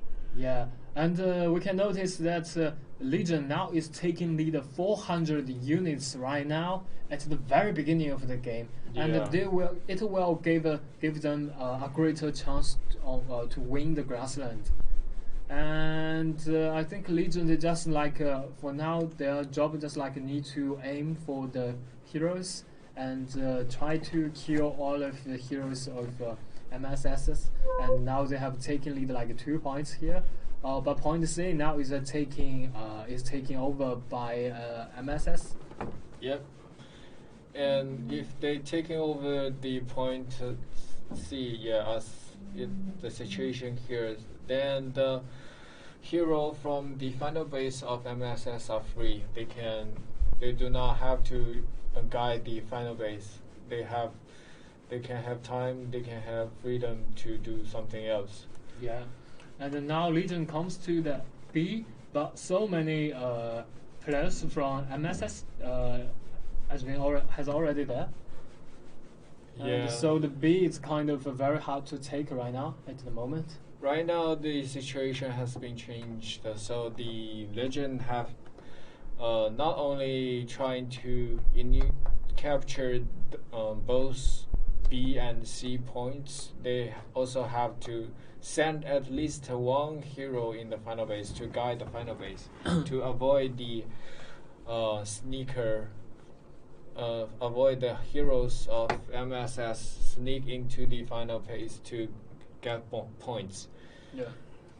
And now we can notice both sides the final base are activated. So yeah, it's kind of wrong, poor guy. Oh no, he got deleted, I think. Yeah, the one man now chased by a squad of team members, and more and more legions are come to yeah. And now Caesar, sorry, even though you are Caesar, you got deleted by your opponent. And now this the point C is still held tightly by MSS, and but now here comes a squad of Wind Hussars. They want to rush down this point, and now it's taken by Legion. And more Legion's members are here right now. They want to kill these guys around the point C. They want to take the point C back. And but MSS just won't give out the point C so easy, and their teammates are coming, but only heroes know Legions, and I think that is pretty bad for them if because only one heroes to fight against the enemy heroes and the units, that won't be a very good choice. Yeah, and also we can see the Wind Hussar got blocked by the blockers. That it's not so good skills. I mean, you have to pay attention to your units when you are trying to attack your opponent. Okay, so the B point has been captured by the Legend, and this, I think C as well, probably, because even though the MSS is trying to stop the countdown. Okay, nice stopper. Yeah, the point C now, like it's a really chaotic point, and all the fights are taking place here, and now the point B. Oh, come on! This game is pretty interesting because those points are captured by different teams from time to time. Yeah. And the battles around all the points can happen. Yeah, and one good thing for the MSS is that the supply routine for point C of them are very short, than the. Yeah, and if the game Legend keeps going like yeah. this, and I think MSS they have a greater chance to win because they have already taken over like 3 points here, and if they just like keep their advantage to the end of the game, and they're gonna be the winner of this match. Yeah, but we can see the units, the troops of Legend is leading. I'm not quite sure if the Legend can regroup and do something. They still got the chance to win this game since they are way ahead of the units. Yeah, and the Legion still wants to take over the point B, but the defense around the B is pretty tight, and it's very hard to take right now. I think Legion they should like change their strategy here and not just aim for the B. Maybe C or maybe A will be a better choice, or like maybe C will be a better choice. And because around the B, like the MSS, they just don't want to give out the B, and they want to hold the B tightly. Yeah, and as we can see, like you said, the Legend is trying to capture the C from the mini-map. We can see 4 squad of Legend is aiming at the point C. They are charging here. From this view, I'm not quite sure what the troops are. Probably from the speed, I don't think it's cavalry. And look, and all the heroes from SS, most of them are gathering around the point B. They are not gonna give up point B so easily, even though they are the attack from the Legends are wave by wave. Finally, the attack, the Legends trying to attack the point C here, and they are waiting outside point C. Yeah, the Legion now is kind of a struggle with capturing these points because all the points, you see, it's all of the blue color. Yeah. All of the blue there. And it means that MSS sets a tight defense for all points right now, and it's pretty hard for Legion to come back. And now the time is ticking down, it's nearly running out, only 2 minutes left, and they still have like they need to claim B or C, but the B seems like it's like iron bucket. Yeah. You just cannot crack down it, and looks like the B is not gonna be captured by the Legend, even they tried so many times, and so they are gathering around the point C. They probably gonna do something at point C. And we can say from the minimap, Legions are coming for the point C at the moment. And let's take a look at what is happening there. And the point C, not so many defense there, but the Legions, more and more Legion members are coming at the point C, and coming from the 2 sides, only like the 2 squads of team on the point C, and the point C is overwhelmed by the attack of Legions. And the time only 1 minute left. If they can take over the C, they have a chance to win this game. Come on, they are taking lead at the point C, but the MSS they try so hard to interrupt the capturing. Yeah, they are everywhere. They're everywhere, and now the C is kind of in control of Legion. They start capturing the C. only like 30 seconds to go. If they can win this game, they just need to block this guy from answering this point. But they failed, Nice. and come on, just like kill them and take the point as soon as possible. And the Legion, you still can win the game. This is kind of the turning point of the game. Yeah, another hammer guy. Come on. Jump into the point. Okay, he already captured. Oh, come on, 10 seconds.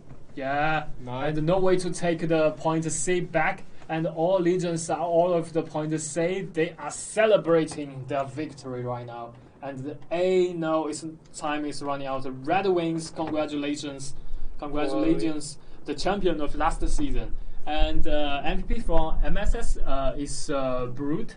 He got 3 kills, 3 deaths, and 3 assists, and killed 80 troops. Let's see the MVP from another side. Legend cheese. Yeah. Nice. I like cheese. You like cheese? Yep.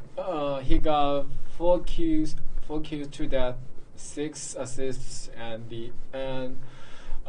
81 troops down here. What do you think about last match? I mean, I feel like MSS has good chance to win the game.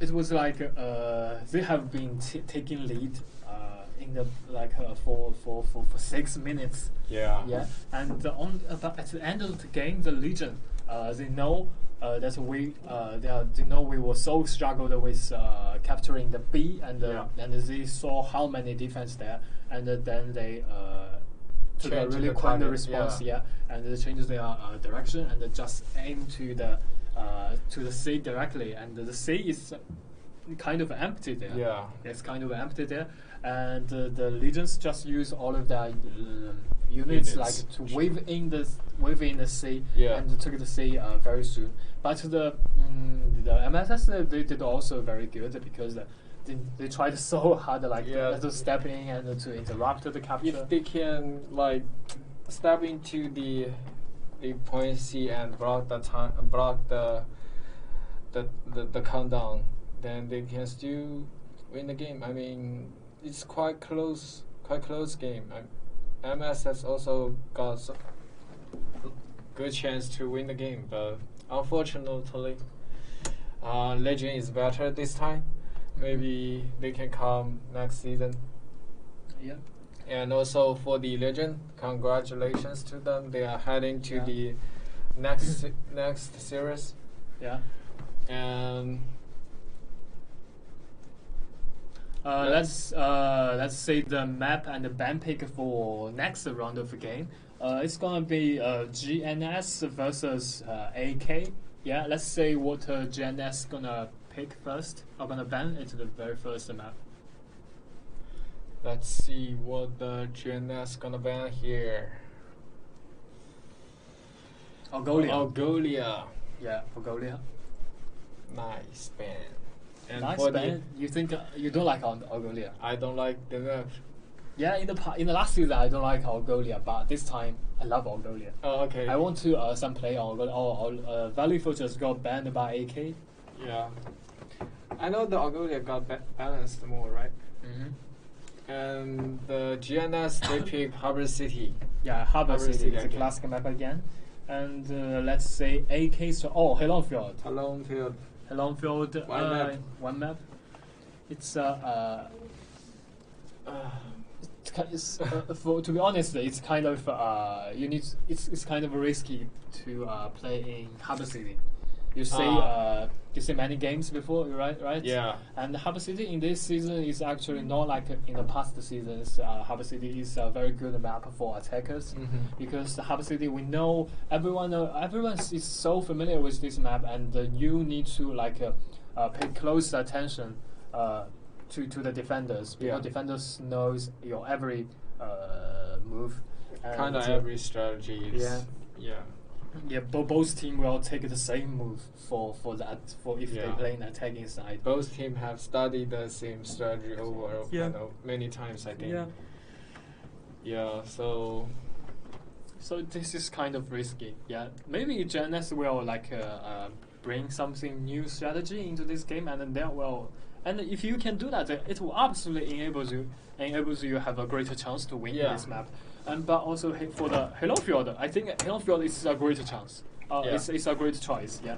A and B, it's pretty tricky for defenders, and also of course for the attacking side. But attacking side, if they got prepared well and they know which point is like which point they should focus on, and which point they should assign different legions on that, and that will make them very easy to win in this map because it has a extra point here. Yeah. Extra point. If you took over the extra point, and you will activate the berserkers, and the berserker will get just all out to help you in the battle. Yeah. And for the Halong Field, is our new season map, so not many people have started.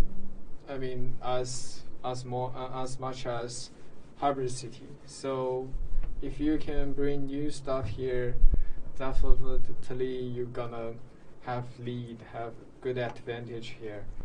And so for the Harbor City, I mean, we are also welcome new strategy.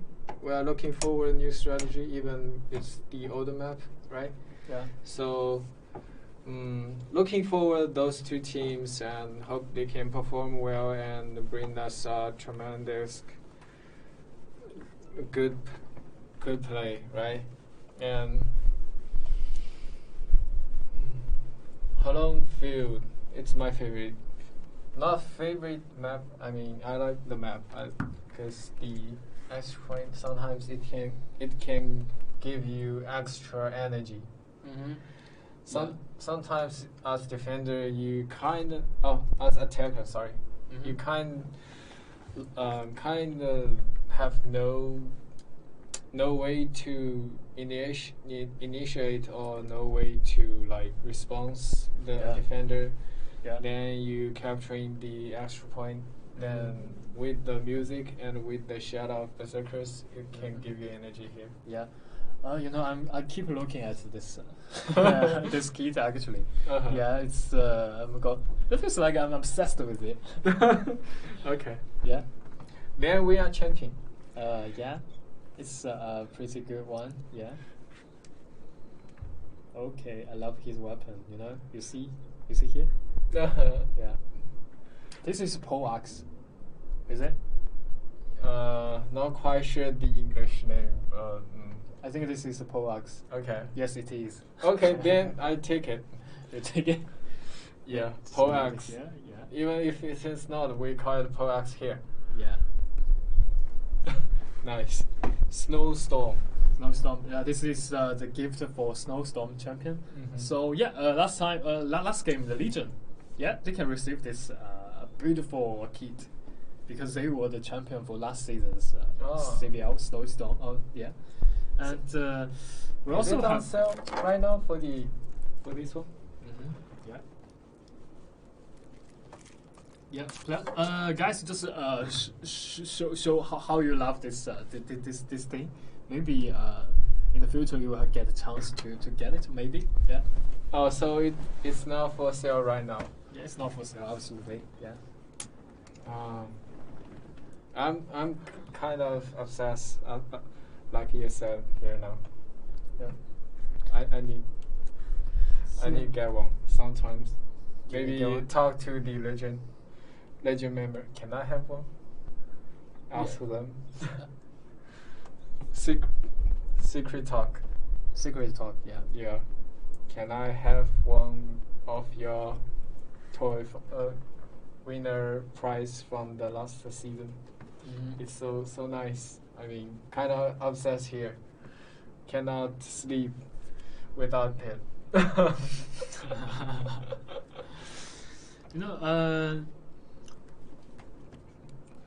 So we are still waiting for the players to come on in. Yeah. Yep.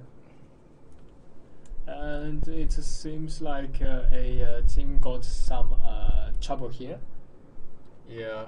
And we just need to wait for them, and let's see what's gonna happen. And I think for I got some feedback from players from Twitter and Facebook and all the social medias of Conqueror's Blade, and people like players keep telling me that we are doing much better on CBL than last time, and I think that is.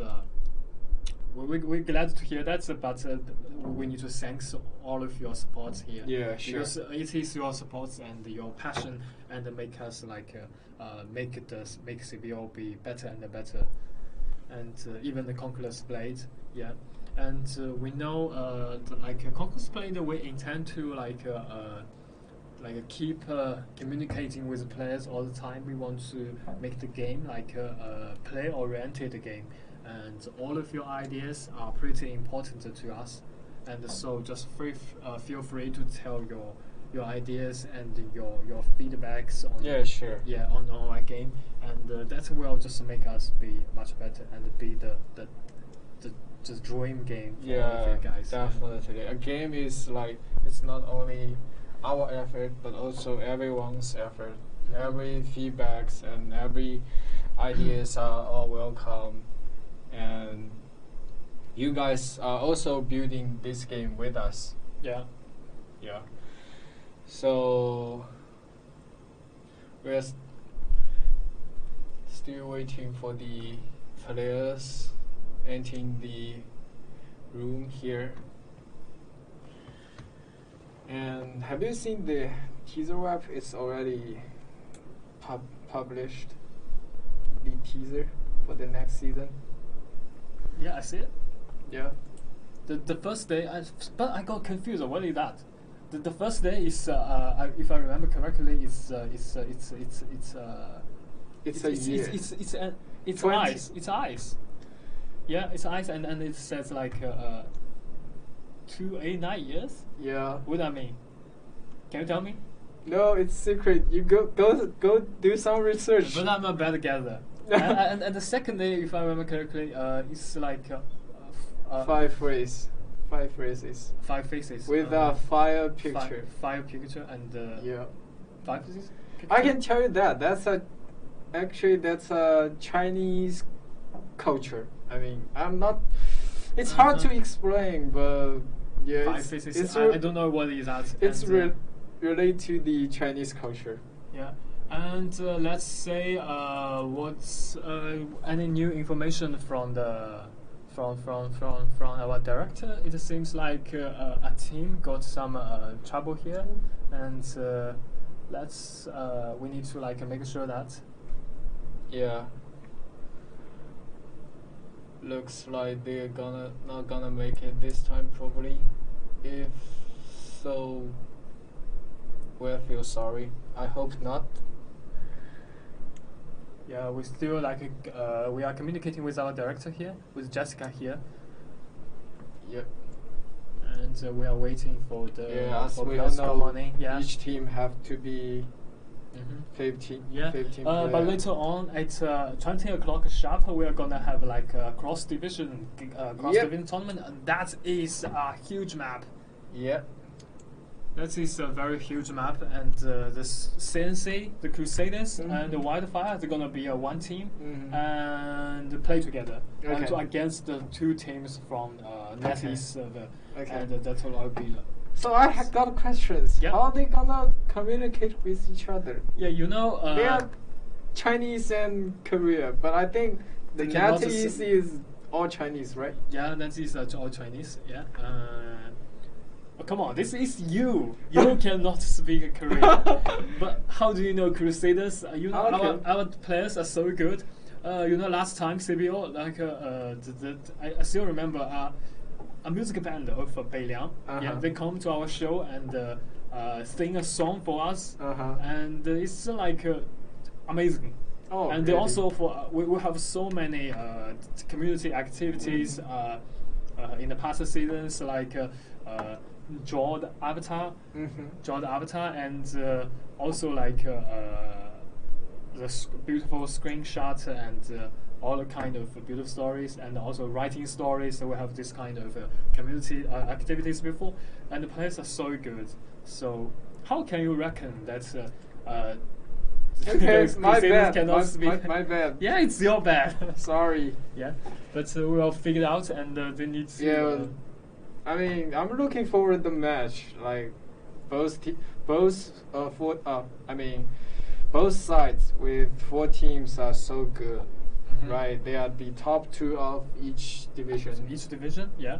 And um, and also it's like so it's a 30 versus 30 game, right? It will be the game will be like very. The best team again. Best means the game the data play must be very nasty. They must be use cavalries and infantries and the chambershed in a really nice way. Yeah. And in a really harsh way. Yeah. And if you want to be the best, you must be the best. Yeah. And for both teams, I think they've already done that in their own division. Yep. And now is the time to do that together to beat down another division, and that is very amazing to see. Yeah, sure. And guys, don't switch the channel. Focus on our channel, and later we will bring you guys tremendous good game. I mean, yeah. And you know who? Will you stream tonight? Will you stream that game? I think probably it's Anton. Oh, it's Yo-Yo. It's the streamer is gonna be Yo-Yo, Mogengrat, and K. I know you guys. I keep receiving the feedback from players that says they ask Yo-Yo, right? They ask Yo-Yo and tell me how much they miss Mogengrat. Okay. And Morgan has already been here. Last night actually I streamed the champion the finals of Asia divisions with Mogengrat. Yeah, and Morgan is. Yeah, okay. And we got a information here. Yeah.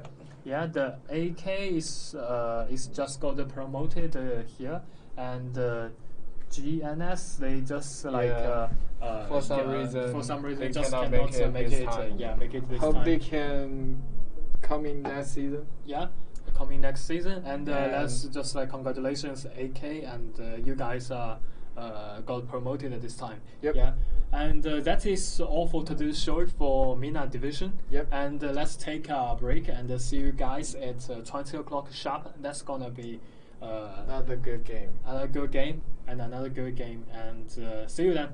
See you guys. See you guys.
Oh, welcome back, everyone.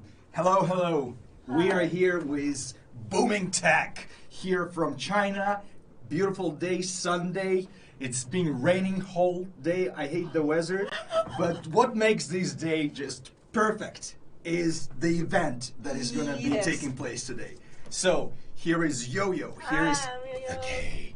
My name is Morgan Grad, guys, and welcome to CBL, the cross publisher NetEase division versus Booming division South East Asia, ladies and gentlemen. So, how is the mood, guys? I'm just very excited. I'm really looking forward to it. I can't have a good season to be honest last night, so I'm a little tired now. Yeah, I know you've been working hard to organize this CBL. So, guys, Zeki, how is your I thing? come along with Crusaders all the way in the Wildfire. They are great teams. It's gonna be a good night. So you're rooting for Booming division, for Wildfire? Of course, we always support the Booming version, the Crusaders and the Wildfire. Yeah, so that's very patriotic. You are representing this version tonight? Do you represent this version tonight? I represent all the people of all the world. They're brothers and sisters to me. I have no preferences. Very natural. Yeah. So guys, just to make it clear about the rules and about the format, how is this going to be happening, we've got a very special approach to determine the best of the best division. So 2 top teams from both division, the champions, Crusaders, unbeatable. Three CBL in a row. Three. Can Crusaders be the championship of tonight? Well, we'll see. But they are going to be accompanied by the runner-up, by Korean team called Wildfire, and they're going to make one team playing against 2 top teams from NetEase division. Is that correct? Correct. Yep. So the champion of NetEase is DDSH. What means? Believe it is 独钓山海. 独钓山海 champions. Perfect. And their runner-up is TXMS. I believe that represents 炎天下门生. I wouldn't dare to repeat that, but yeah, I like the name, the choice that they made. All right, guys. So I'm seeing on the screen that teams are about to begin their first series. That is gonna be deathmatch. Wow, this is the first time we see deathmatch in this season tournament. I miss it all day. Like we have it seasons ago, but no, we hadn't seen it for a long time. We just kept it for a dessert for the last day and just to make it just perfectly over there. So Crusaders are going to be competing against DDSH, 2 champions. This is going to be the first match. The combination of victories that both teams from each side going to be contributing should be 4. Is that correct? We have overall seven matches. Yeah, we have 7 matches. Yes. So the first one is going to be death match between champions. The second one is going to be a field battle between runner-ups from both divisions. And then we're going to follow with 4 sieges. 2 sieges for champs and 2 sieges for runner-ups. So how about your expectations regarding the death match that we're about to see? I think it's going to start like right away. For sure. Right now it's going to begin.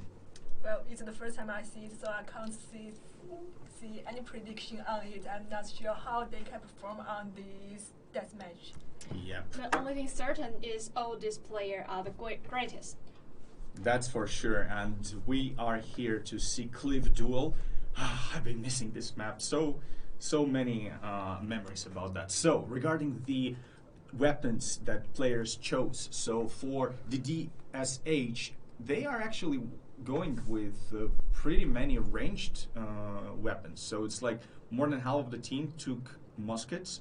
Ooh. Yep, very interesting. And for the opposing team, for Crusaders, actually they went with more mixed variety of weapons, but 3 muskets. Exactly. I think it's like the favorite weapon here for both teams. So immediately the DHX is rushing to the tower. They are getting the higher ground over there. Crusaders is very aggressive. They're just rushing to the enemy team. Yes, they are, but they are now on the lower ground position, which is not so good. All the ranged heroes of the opposing DHA actually is dealing a lot of damage. So the winner is supposed to get 40 kills or to have more kills when the timer expires. Correct. And now that both teams already started, the match are even right now. Yes, both teams scored 2 kills, and DDSAH is actually holding the higher ground. Crusaders are not committing too much to try to climb down, so we have the fire pods being released down, but they actually fail to deal any amount of damage. So Crusaders, guys, what do you think? What would be the approach for them? Like what they're doing right now. Climb to the top ground. If not, it's not good for them to make high damage and kill the heroes from the blue team. Yeah, you couldn't like DDSH holding on the high ground for too long. Their long-range weapon could do tons of damage like they are doing right now. And Crusaders having trouble have no choice but kill that tanky short sword. Yeah, we can see now the DDSH now has already come down, and now the battle between those two teams initiates. Absolutely, and it's so close at the moment. I like the way how the DSH sends the most tanky units, heroes forward with the support of ranged heroes behind. Very effective tactic, but 6 kills, now 7 kills, another goes to the DSH. So wow, very close. So now they are pushing Crusaders back. Crusaders are forced to be retreating. They're losing their heroes, and now the advantage is going to the favor of the DSH. Wow, very unpredictable situation there. Yeah, and this musket and dual bullet left it on the high ground would be in huge trouble. DDSH member will coming back for it. The musket must fall down, and then Crusaders coming back want to turn things around. Yeah, the short soldier is surrounded by the Crusaders, and now he was slashed by all of their team. Yeah, but it's insane how long he was able to survive, taking damage from 4 heroes and still standing for like good 10 seconds. So more kills are going in favor to DDSH. They're pushing Crusaders back again, and Crusaders are not looking that confident in this situation. Yeah, they are. You can see DDSH killed a lot of heroes than Crusaders. Crusaders is now in trouble. Yeah, their strategy actually working. The musket with their skill to slow the opponents down must make Crusader feel very hard. And now that they are struggle on the ground again. Absolutely. So now Crusaders are ready to regroup, and they are trying to approach from the different side. Usually they were moving from the left side of the tower, and now they are coming from the opposing side. But again, what are they trying to do? They need to climb up the wall and try to take down some of these ranged heroes, because their opponents just sending more and more shields with short swords, and this is just not an efficient way to attack their opponents. Absolutely. Crusaders doing too much damage on those tanky guy and couldn't put the damage to the exact guy they would like to, like the musket. Oh, one of these was kicked down just so nicely. All right, so and at the moment what we are seeing again, another engagement being lost by Crusaders, and only 1 hero's left, surrounded by the whole team. Hopefully he's going to get some assistance from his friends, but the enemy decides to retreat. Very, very well played over there. Yeah, we can see the enemy team, the DDSH, back to the high ground again, and now they are still take 12 heroes more than Crusaders. Yes, they definitely, DDSH definitely had a plan for this match. They decided that we need the higher ground, and we're going to base our gameplay, our tactics all around this approach. We get there, we shoot, apply some ranged damage to Crusaders, then force them to come, push them, and they're doing this very successfully again and again. Yeah, the Crusaders do come. Now the Crusaders tanky guy goes over, cut into the back line, try to deal damage, cause some trouble, and then the back line of Crusader itself followed, but then caught by DDSH. Absolutely, and this is the first time when Crusaders actually had a chance to fight on that tower. It was pretty successful. They scored a few kills over there. Nice play by Crusader. Finally took back the high ground and make it theirs.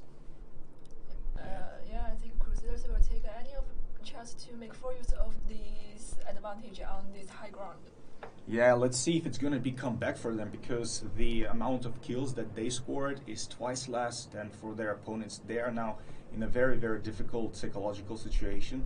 So let's see if they can pull it over and actually take the advantage from their enemies.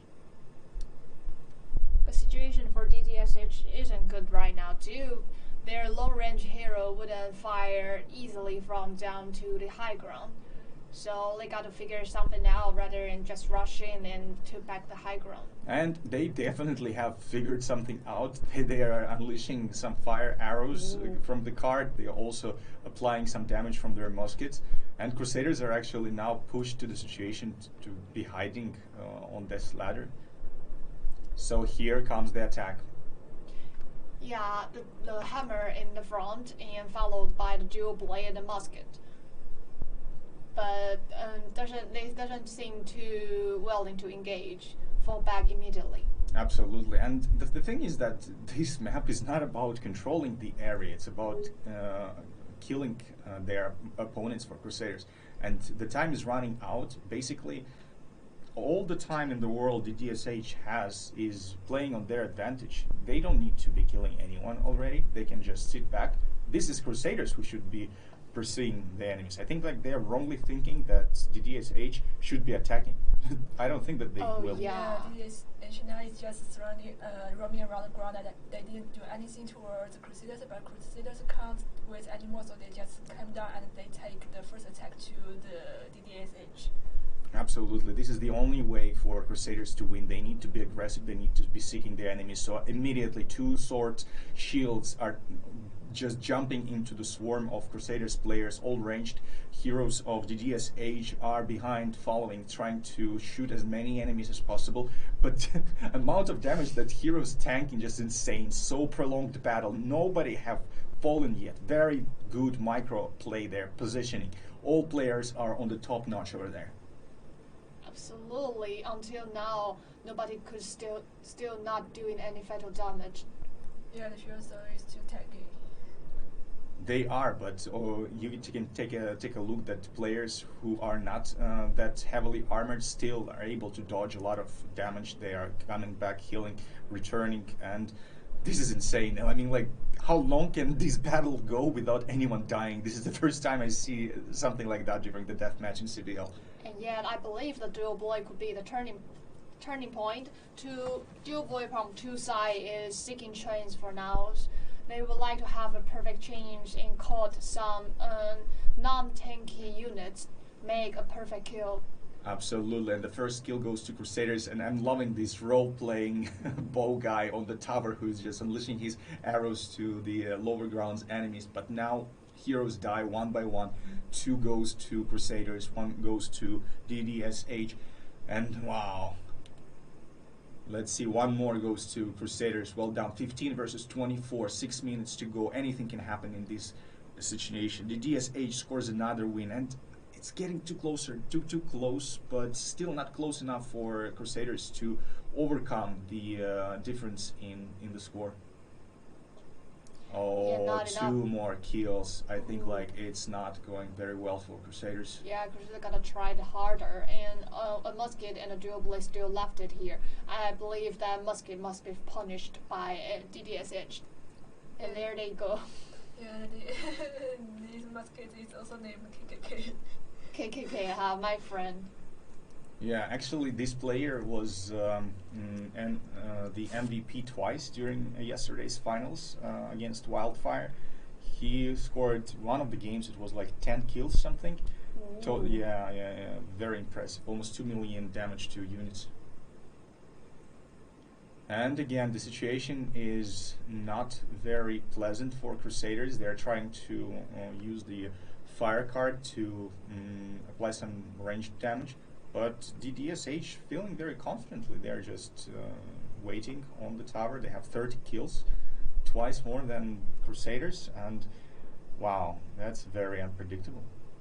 Yeah, DDSH just need to wait time this match ends, and they got huge advantage now.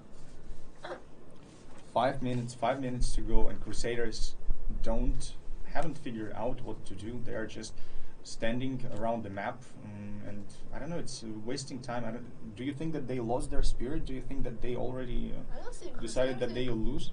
Crusaders always aggressive on each map, but I think they may not be good at attacking on the Deathmatch. So I think they just need to wait until the next COG battles. Yes, maybe, because deathmatch is a totally different kind of game mode. Maybe in this situation, the DSH is really dominating. It is. 2 points goes to both teams, and teams are still going tied. Eight score to go for DDSH to see the victory. Thank you guys for noting that thing. I think Jessica could help us out with turning on the in-game sound. Absolutely. Jessica would make it soon enough. Now that we have to endure this condition for seconds, and let's see what's going to happen. Oh, 4 score to go for DDSH. Is there any chance for Crusaders to turn this around? No. 3 more kills, and that would be it, ladies and gentlemen. DDSH is very close to secure the first score for NetEase division. Yeah, it is not a good start for Crusaders, but I also think Crusaders prepare a lot for the next matches on CBL battles. Absolutely, and they are not about to give up. They are still fighting. They are trying to score as many kills as possible, trying to make something absolutely unreal in this situation. 3 minutes to go, 18 kills for Crusaders. If 3 times their heroes die, that's gonna be it. But they're not losing their spirit. They never retreat, and they're trying their best to win this game. Yeah, two heroes left for DDSH to win this victory, to get this victory, and only 2 minutes left for Crusaders if they can change the situation in just 2 minutes. Yeah, that would be very hard. Yeah, mission impossible. And again, KKK scores another kill, 24. Well done, K. Now you're biased. You're biased because of your own name. Okay, 1 more kill, and that would be it. So, guys, who you think is gonna die? The short bow, one of the shield with swords. Who is your? Okay. Congratulations to DDSH. Bravo. 9 kills for the MVP. 9 kills, 3 assists, 12 assists, 3 death. Could you please introduce the MVP's name? Well, I believe if DDSH 做人物版，今儿 Well, how about we well, ask guys, Jessica? apologies. We're here like 3 people who are blind. Yeah, we're quite blind We're on just this. trying. Like, what is the name of this? No, I couldn't recognize it at all. For its name. Too far, guys. We like spent all life watching, But we all remember you looking as in the monitors. MVP. So, oh, that's just ridiculous. So Jessica please switch aside that we can see the MVP from Crusaders. You won't see it because you're Yeah, you're we're blind. But still, again, Jessica, move it. Perhaps our audience could make it, right? If our audience got better sight than us. Oh, I believe I know this one. It's Freeman. I think it's Fitman. Yeah. Fitman. Okay, so you are better in recognizing Latin characters than your own Chinese. No, it's because we are so familiar with Crusaders. Yeah, we are so familiar with Fitman. Fitman is always showing in Crusaders matches. Okay, so this is in memory. Good job, guys. So 5 kills, 2 death, 10 assists. He was using dual blades. Very well done. Wow. Well, guys, like it's very interesting how players decide their weapon choices for deathmatch. I think like that would be really cool to maybe in the future talk to these 2 teams to tell us more about why they chosen these kind of weapons. So what do you think, Morgan? What's the difference these 2 teams make and make it who win this and who lose it? Like, what's the difference? I think like you also saw this very obvious that the coordination from DDH was on a higher level. And from the beginning, they started rushing to the higher ground, and Crusaders, they weren't. I don't know that with the micro skill, with how they approach their engagements. I just don't think that they practiced a lot of deathmatch before. That's a great analysis. Yeah, yes, it's the first time for Crusaders to make a deathmatch during the tournament, so I think they maybe don't focus too much on practicing on this map. Yes, I suspect so too. All right, so good game. First score goes to NetEase Division. Congratulations, and I believe that the next game is going to be between runner-ups. Yeah, between runner-up on the field battle. Field battle is the next. So we got Wildfire Korean team from Booming, exactly, and the team from NetEase. The Chinese name, could you please remind me? The team from Tianxia, yes. TXMS, absolutely, guys. And that's going to be field map. I'm seeing that teams already joining the lobby. Just give them a few minutes. And feel free to let us know what you think about the last game. We are streaming on Twitch, and majority, of course, of our viewers are on Bilibili, Douyu. So if you happen to speak Chinese, please welcome. You can get to our Chinese streamers over there. Maybe ask them a couple of questions. Some of them also speak English. All right. So guys, what are you expecting from the field battles? Field battles, to be honest, I'm not very familiar with Tianxia, but I still strongly support our team Wildfire. All right, yeah, this is a true Booming's patriot. Whatever happens, just root for your own division. Exactly, that's my spirits too. I believe Wildfire would do good. They have a good understanding of the cavalry, and cavalry is what you need on field battle, right? Cavalry is what you need, that's for sure. But how about the latest tendency when teams bring more pikemen for field maps to support the areas around flags? Are you expecting to see any infantry in the upcoming game? It's also very necessary to take some infantry to anti-cavalry charge, but the cavalry still dominate on the field battle as they have much higher speed to move from point A to point B to give a quick assistance to their teammates. Yeah, and actually, guys, going through the chat, I think many users are not that much interested in the game as much as they are interested to talk and see two of you. No, I believe it's no wonder you are much more popular. Yeah, because I think that you guys are very popular. Like, let's go with spend time Yo-Yo and K. Show us the K. Yeah, guys. Probably he's talking about that K, that excellent. The Crusaders KKK, Crusaders right? KKK, yeah. Yeah, that's for sure. Crusaders KKK is still another character in. Oh, hey, don't let the audience know. They'll feel like I'm skillful. But yeah, we all know that I'm not so good at healing. Yeah, I'm not enough to beat in Crusaders. I wish I did. Be confident. Yeah, guys. So maybe for the next tournament, we need to organize our own Booming's team. Yeah, we'll do. So you're joining, I think, right? So expect us for the next champion. You will see Yo-Yo and K in the team. I'm joining the team. The developer team or in Crusaders? Will Crusaders accept us? I do hope so, but I don't think we're skillful enough to be alone. Maybe luck is gonna be the case. So just go through all the stages. So we just create a team and lead us to the championship round. So easy. So easy. Just obvious. Crusaders. We're gonna destroy them. Okay. We will. Yeah, for Waiting sure. for our victory. We should just have given the chance for them to have some fun before the real team comes. Yeah. That is. Yeah, whatever. Are you ready? I'm always ready. Okay, guys. So back to the game. I see that all players are already in the lobby. So the match is about to begin in few seconds. So regarding the units and stuff, do you guys usually play cavalry, or you are more ranged units or infantry players. And more an infantry guy, you know, cavalries require a lot of skills. Yeah, and like Some of them, yeah. yeah, and you gotta be move unnoticed, or else the pikemen are all ready for you, right? But It's very scary. Very important in COD battles, but not very Exactly. much. Not very many players are willing to use it as the equipment of carries are much more expensive than pikemen and regular units. Yes, That's absolutely. also part of the reason.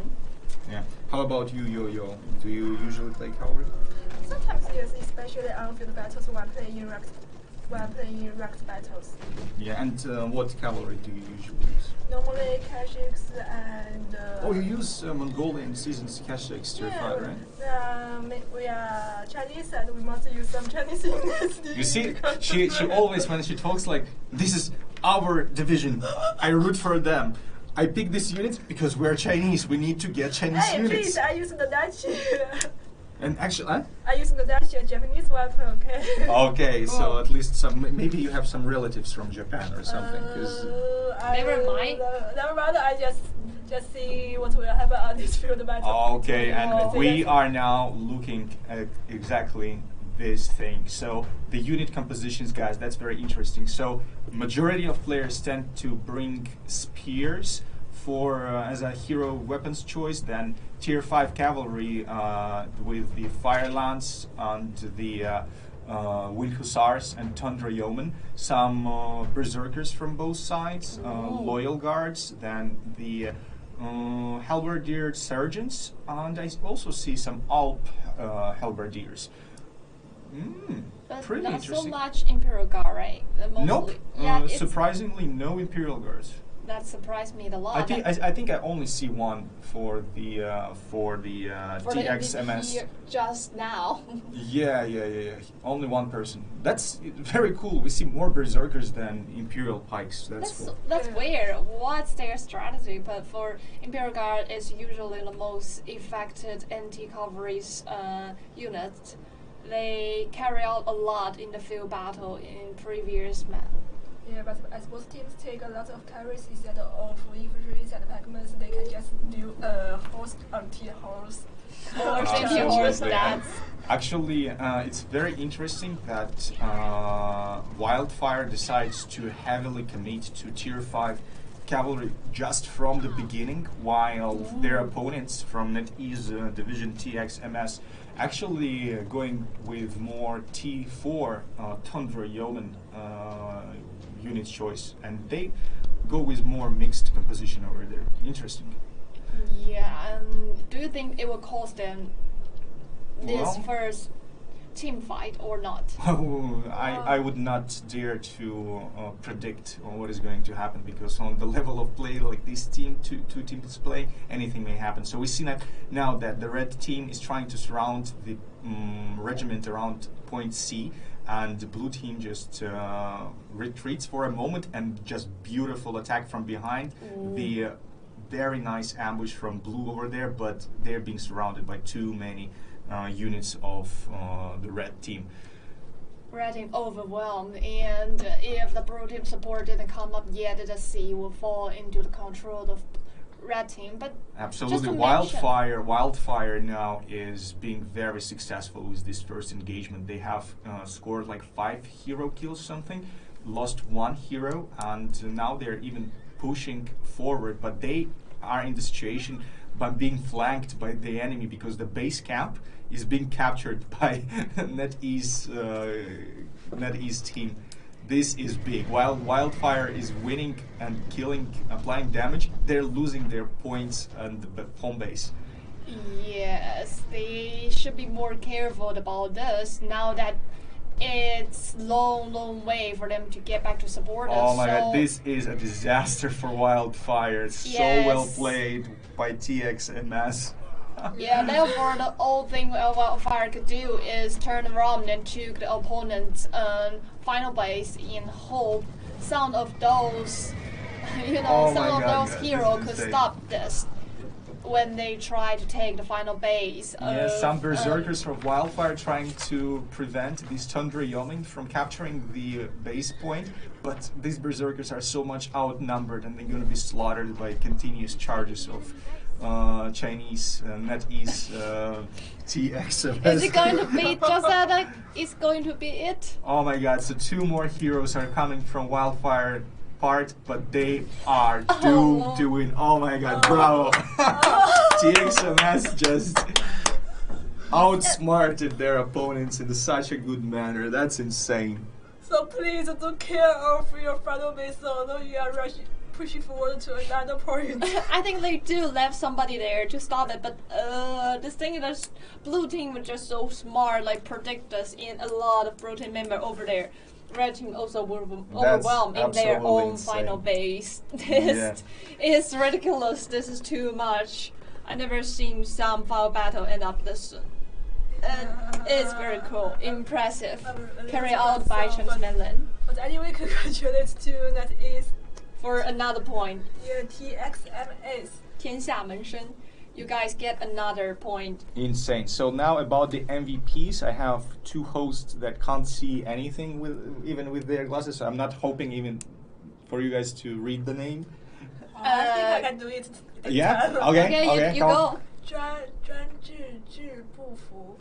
Yeah, I Yeah, got you it. make it. Congratulations.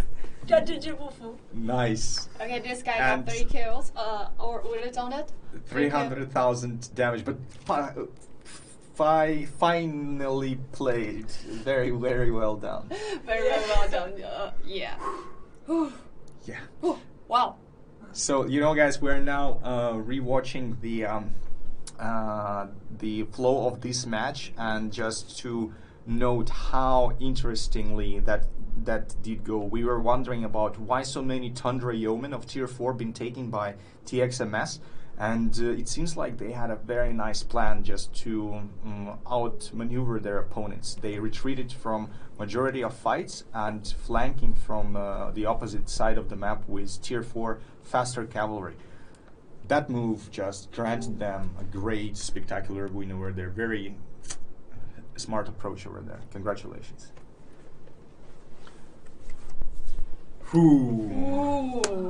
So now Booming's division is in trouble. Yeah, they're already 2 points This team behind. battle surprises us a lot, as they all ended just in surprise. So I can't even. I never imagined it like this match showed to us. Yes. Couldn't imagine at all. But now the next game is gonna be played on a siege map. So guys, starting from now, we have 4 siege battles to go. 2 are gonna be played by the champions, 2 by runner-ups. So this is something that is much more predictable for all of the teams, and I hope that for viewers as well. So we will see now Crusaders playing against DDSH. And Once now, again. yes, and now they're going through a band pick, yes. I'm not sure about Jessica's plans for today. Are we gonna see the interface to see teams' choices, or we're gonna skip that thing? No idea. Jessica? Jessica, can you show us the Well- band pick? Yeah, will we have a band pick show, or we just have to wait until the outcome reveals? So the map will be a surprise for us. Yes. So let's hope that Jessica is going to help us to understand what are we going to see in a moment. So regarding what you have just seen, guys, on Twitch, yeah, we are as shocked as you are. Trust us. Yeah, WF is Wildfire. This is the team that came second in Booming's division CBL. They only lost to Crusaders yesterday, Yes. so Crusaders got a very confident win over there. So for now, they are teaming up with each other and clashing against 2 top teams from NetEase division. Correct. Yes, all teams are Asian.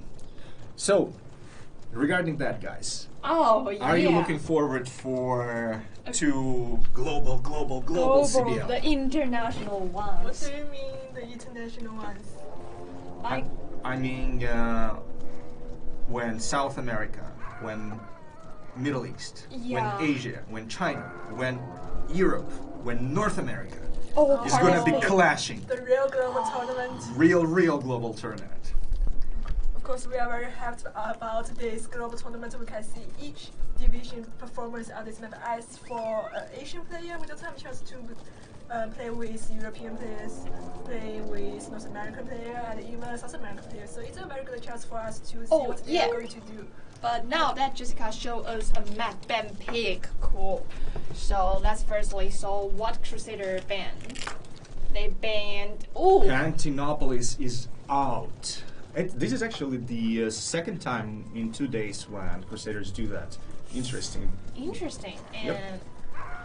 how about 独钓 Halong Shanghai? Fjord is out. I don't feel they banned the first map of Bride.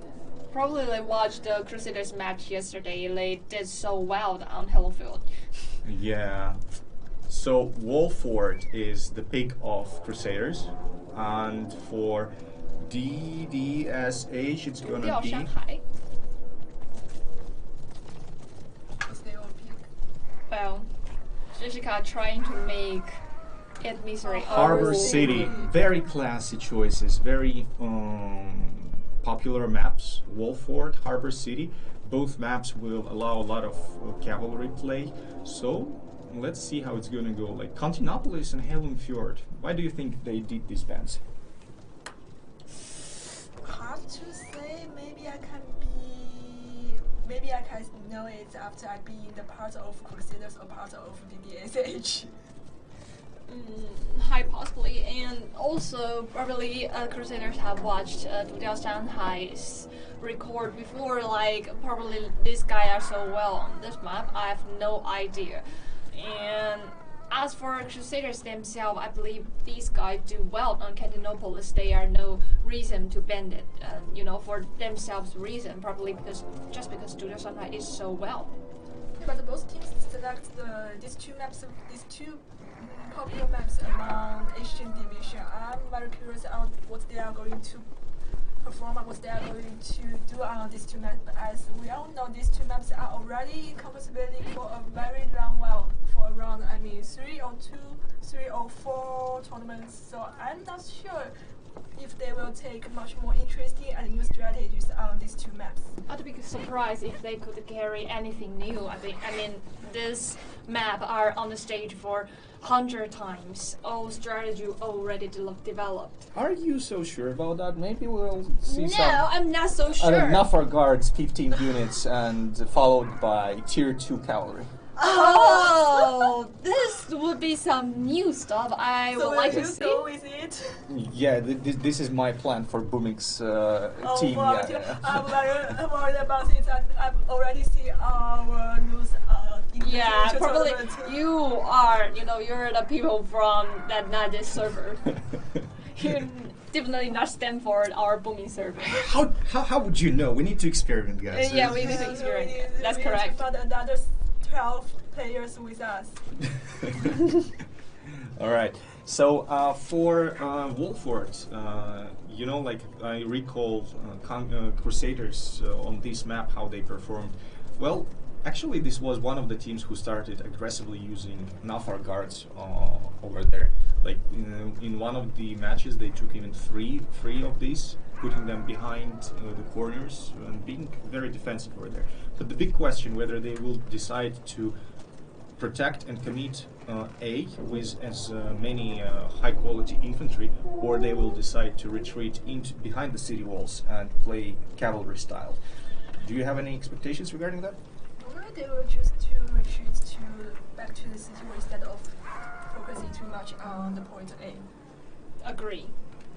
Point 8 is so easily be attacked by attackers, hard to defend, and not the proper choice to devote all of your resource on it. Yeah, and trebuchets are going to be hitting. So yes, it's very, very much possible that Crusaders will choose to retreat. We will see that in a few moments. At the moment, I see that there are a couple of players who haven't joined the lobby yet. Let's give them some time. Yeah, we will. I think we just got news from Jessica that there's some technical issue. Gonna wait a few minutes more. Perfect time for us to discuss what strategy would they carry out and what kind of unit would you like to use on both match. I just want to say, please hurry up. I can't wait to see your performance on the map. What are you doing now? Maybe you are eating dinner? Yeah, guys. Well, we will definitely see the match beginning in a couple of minutes. Maybe also our friends on Twitch could make any predictions, guys, because you are from different servers, different publishers, regions. From your expectations and what would your approach be for defending Wolford? You could share it. Let's discuss that. Do you guys remember how we ran some CBL for South America and we had MENA division just a few hours ago? Absolutely. You have any thoughts regarding the differences of styles between different regions? Like a lot. Yeah, I think the major difference between South American division and Asian division is the Asian players are very willing to very lucky to take some special units like Nafa guards. But unlike Asian divisions, South I'm American a little bit surprised that you didn't say like the difference is that Asians are winning or something like this. I also stand for South America, yeah. please. I just stand for booming tech version. Yeah, we stand for all our booming users. Now you learned that thing. Okay, that's good. That's fine. So, Yo-Yo, when you are talking that the style is different, what details could you mention? I just think if the first the units, the both teams choose very different units. One I mentioned before is the special units like Nafa guard. And the second is the South American players are very willing to and prefer to take Namkhan, which is very rare. Yeah, Namkhan archers, right? Tier 3 Mongolian archers. Yeah. Yeah, and their understanding on different maps are very different. Like South American players are choosing to defend all points, but Asian players will just retreat, will just give up some A points and B points, and they're just focusing to. Yeah, let's see if they're going to do that retreating on this map too. Will they defend a point of the wall for, or let's see if they could destroy all of the siege towers. Now that I believe yes, so DPS Defender and Crusader under the attack. Okay, that's great. So Crusaders, they actually are going with mixed army composition. They prefer taking Hussars as tier 5 cavalry.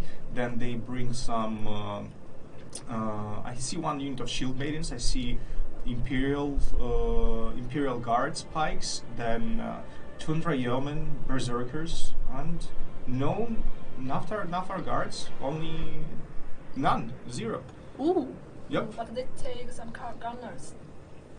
Berserkers are very popular among NetEase version. They take a lot of Berserkers just like what they did on previous matches. Absolutely, and like for the DSH, almost every player took Berserkers to the battlefield. And 2 Shield Maidens for DDSH. That's very interesting. Let's see how it's going to go. Shield Maidens is very helpful for the infantry formation. Absolutely, and lots of once again with all that much of Berserkers. Yeah, Nafar Guards, Shield Maidens, Berserkers. This is something that is going to be protecting the city. Wow, very interesting to see how it's gonna go. Like Falconetti being taken by both teams, but not so much. On the defending side, I only see 1 Falconetti, and on the attacking side, also only 1 Falconetti. So not much of hand cannons gonna be brought to this battlefield, but a lot of Tundra Yeomen and Berserkers. Like, take a look, guys, at how similar the picks of DDSH were. They're like Berserkers and Tundra Yeomen, 2 tier 4 units that are so popular among their team. Yeah, now that battle begins, attacker climbed up ladders to that supply point. Surprisingly, sound of defenders already there, and this time they did not carry out low tiers unit. I believe it would be 2 troops of berserkers waiting up at the city wall. I do think so, but observer Jessica, would you allow us to take a look at what's happening around that supply point? Yeah, actually, with this all shoot out on the battlefield, I think like indeed this is more important to see the garrison around supply point. What's small moves going to be done over there. So that's actually surprising that Crusaders are not rushing that fast to take the supply point. They basically know that, okay, we can take it anytime. We know that you are not going to be committing too much into protecting that, so they let their battering ram to take care of the gate. Exactly.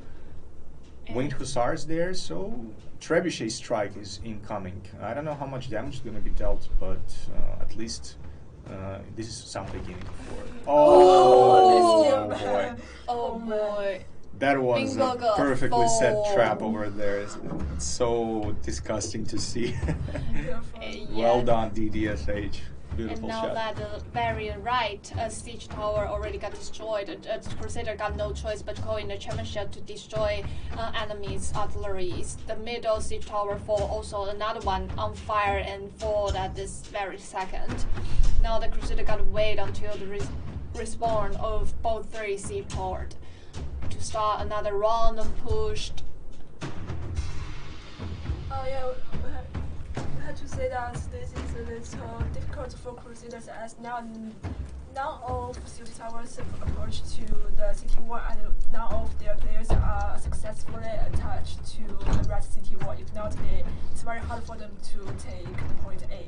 Yeah, the only choice left of Crusader is set up their mortar and firing up the city wall, try their best to destroy any of the artillery like they do now, but that two cannons hiding so far behind, it would be difficult to aim precisely.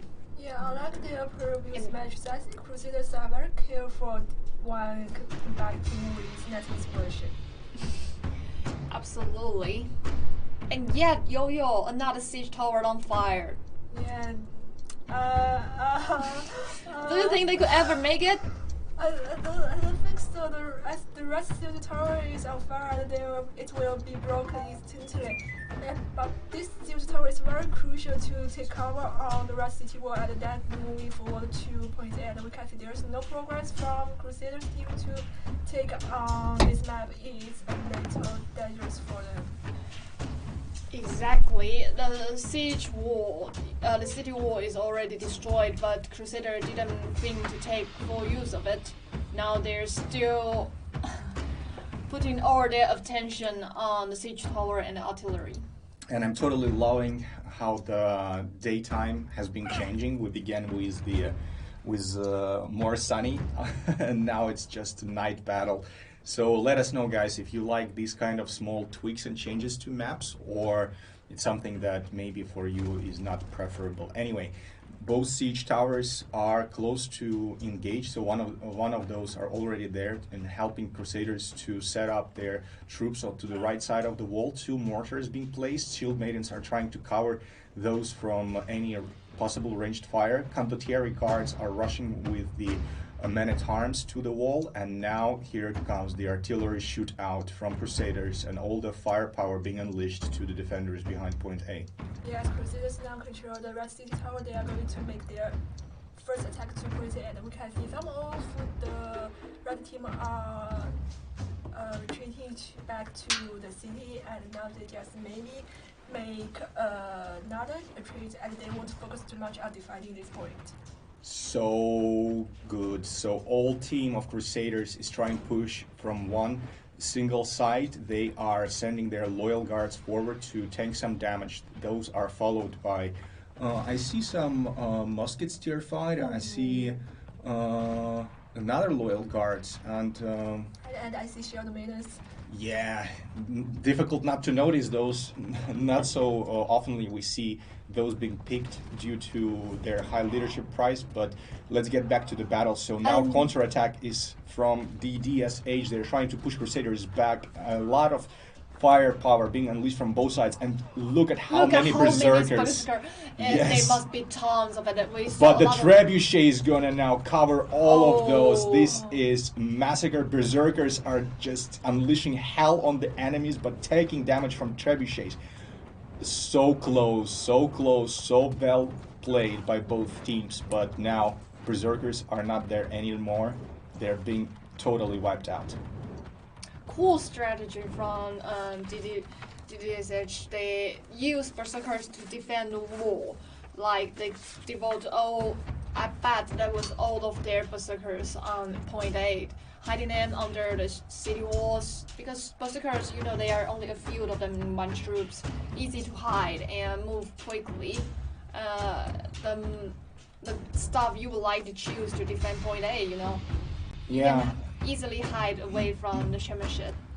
Yeah, first time to see a lot of berserkers to defend point A thanks DDSH to show us. And we can see now Crusaders is already taken over point A and they are preparing to the second point, I suppose.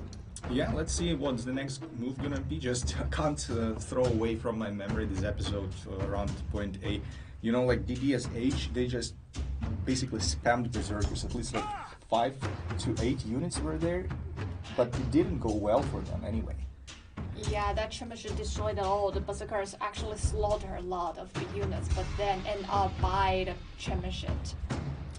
Yeah, this is something that you guys also mentioned before the match beginning, that it's very risky to be defending point A due to artillery of attackers that is always going to be threatening you.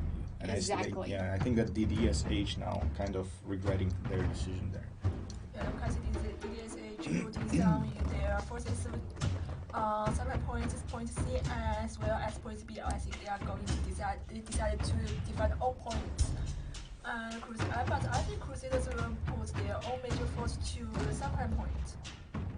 Yes, supply point could guarantee a fast attack toward point C. Now they're moving. Ooh, weird. Usually they will set up artilleries on the city wall, but now they did not make it. I believe it is partly because they devote too much artillery in the very beginning of this map. Now that they have to use the rest of their artillery carefully. Yep, so Culverin mortar is being placed, Grave Shot cannon also being placed, but not successfully. None of these artillery pieces were allowed to be constructed. Culverin is being tried to put again over there. It's kind of interesting. I see that the defending side is trying to flank these regiment of attackers. A lot of exchange of firepower. Falconetti are shooting just in face of the enemies over there, and Crusaders now are losing their temper. They are now sending one unit of men-at-arms forward. Then Fortebraccio pikemen are trying to cover all these approaching units. Winged Hussars just being slaughtered after this unsuccessful charge for themselves, and the Crusaders Winged Hussar regiment is just coming there to frighten and let all the defending units to run away for a moment. A counter-charge from Tundra Yeoman is being set on Crusaders' forces, but it doesn't achieve much. It also being stomped to the ground, and there is no longer. Exactly. A beautiful fight. And that is very classic for and very nice charge and formation for Crusaders to prepare attacking to the second point. So just as I said before, Crusaders is very confident on this map. Yeah, that's why they pick it, and now the Crusaders is restlessly rushed toward point C at the very moment, knowing that all of the DDSH members are still responding. Not many of them could reach C point in time, and B point will fall into their control in no time. Yeah, and there they go. The DDSH cover is going in. And we can see point is now controlled by Crusaders, and now there will be 6 minutes at least left for Crusaders to take the final base. They did, and it seems like DDSH still refusing to give it away, but sadly, Crusaders successfully took full control of it. Absolutely, like dominating forces of cavalry are all in Crusaders' special style when whole team is being together. This is something that always our players often tell about Crusaders, the way how they coordinate between each other and do these organized pushes all together It's they bring overwhelming forces to their enemies one by one and just stomping them with numerical and tactical advantage. Absolutely, and I'd like to mention that Morgan, you did see the B point still not under control of Crusader. Actually, one or two troops of unit from DDSH still defending point B. That's where, when your final base are risky, some of the units still on the stairs. Yes, and that lets the DDSH into numerical disadvantage because these two players are not there to support their allies, and now the DDSH is fighting in inferior numbers against Crusaders. Crusaders has more than 300 units more than DDSH. With the troops of Firelands, they successfully took over yet another supply point. Now, DDSH has lost all their supply point now, and they're losing their own units and yet their point. Absolutely, 4 minutes to go, but Crusaders are everywhere. They secured the area around the final point. Now they're massacring all the defenders. 400 units only left for the defending side, and Crusaders again do what they do best. They slaughter their enemies, and now they're in seconds before capturing and securing this first match. And we can see Crusaders now is pursuing to the DDSH. It's very classic for them once they take huge advantage on. And what they do, they are just too angry right now. After 2 defeats, they just decided to do their in their style and just to humiliate their opponents by wiping out the whole team. Yeah, I would say this. Yeah, only Very Crusaders. Yeah. I think it's which is now left in the fight. I think they may just want to prepare for the next match. Classy style over there. So Crusaders are so angry and they just want blood. I think Crusaders take all control on this map, all respawn, especially even the respawn points for the red team. Yeah, I think like sometimes they're playing this psychological game with their opponents, like just okay, we just not win it, we just force you to concede or force you just to quit the game. Yet. So they made their statement. So 2-1, right? We have 2 scores for Good job. NetEase and 1 first score goes to Booming's division. Bravo. So regarding the MVP of Crusaders, guys, could you help me out over there? Yeah, it is Crusaders Yi Jian. We can recognize it next time. Cool job. This guy killed 2, never died, and he got 12 assists. 99 truth kill. Good number. Yeah, more than 1 million damage done from units to units and 56,000 damage to enemy heroes. I think like it's a very good score to soften the enemies. Maybe he did not secure many last hits, but definitely dealt a lot of damage. Some of his teammates actually scored. Oh, K. Again, he got 8 kills. Actually, he Crazy. Yeah, but he dealt less damage than the MVP with the bow, so most likely he was in condition when had an opportunity to last hit. Very well done. 600,000 damage to units. Well, he is always on the top level within his team. Very often he takes MVP himself. That's what K do. Alright, anyway, we just move on to another side. So we got another MVP. Alright, apologize. I think he's Luo Qiyaya. Oh, cool. And this guy got 2 kills, died twice, and 1 assist. Got 83 troops kill. Also cool, a well done job. Well done, that is virtual. Also congratulations to Crusaders. I finally see the hope of our Asian division. Yeah, well done, Crusaders, for bringing another score for booming side. And I would like to say that to the Shanghai DDSH, you guys are so cool too. You literally bring new strategy to Warfall, which hadn't happened for a long time. I mean, like when we watching the Warfall plays, is all that strategy, traditional and classic kind, but never new stuff.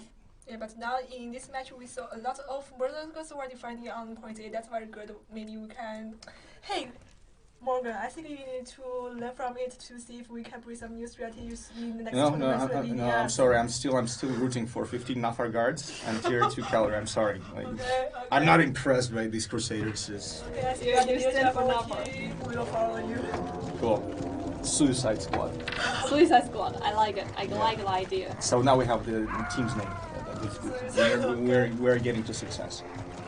All right, guys. So thank you very much for watching and for being with us. I know it's been already a couple of hours, so grab a cup of tea, maybe some coffee, or a glass of water. As they're in China, drink more warm water. Hot water, yeah. But I think we should go with some energetic drink like. We don't do any advertisement, so hide it. Don't let anyone see that. Yeah. But yeah, you definitely need some energy drinks with all the things that you have been doing recently. Yeah, but I'm busy. But sometimes I'm very happy. I'm very glad to do what I'm doing. Yeah, that's cool when being a slave of a company is bringing a lot of pleasure.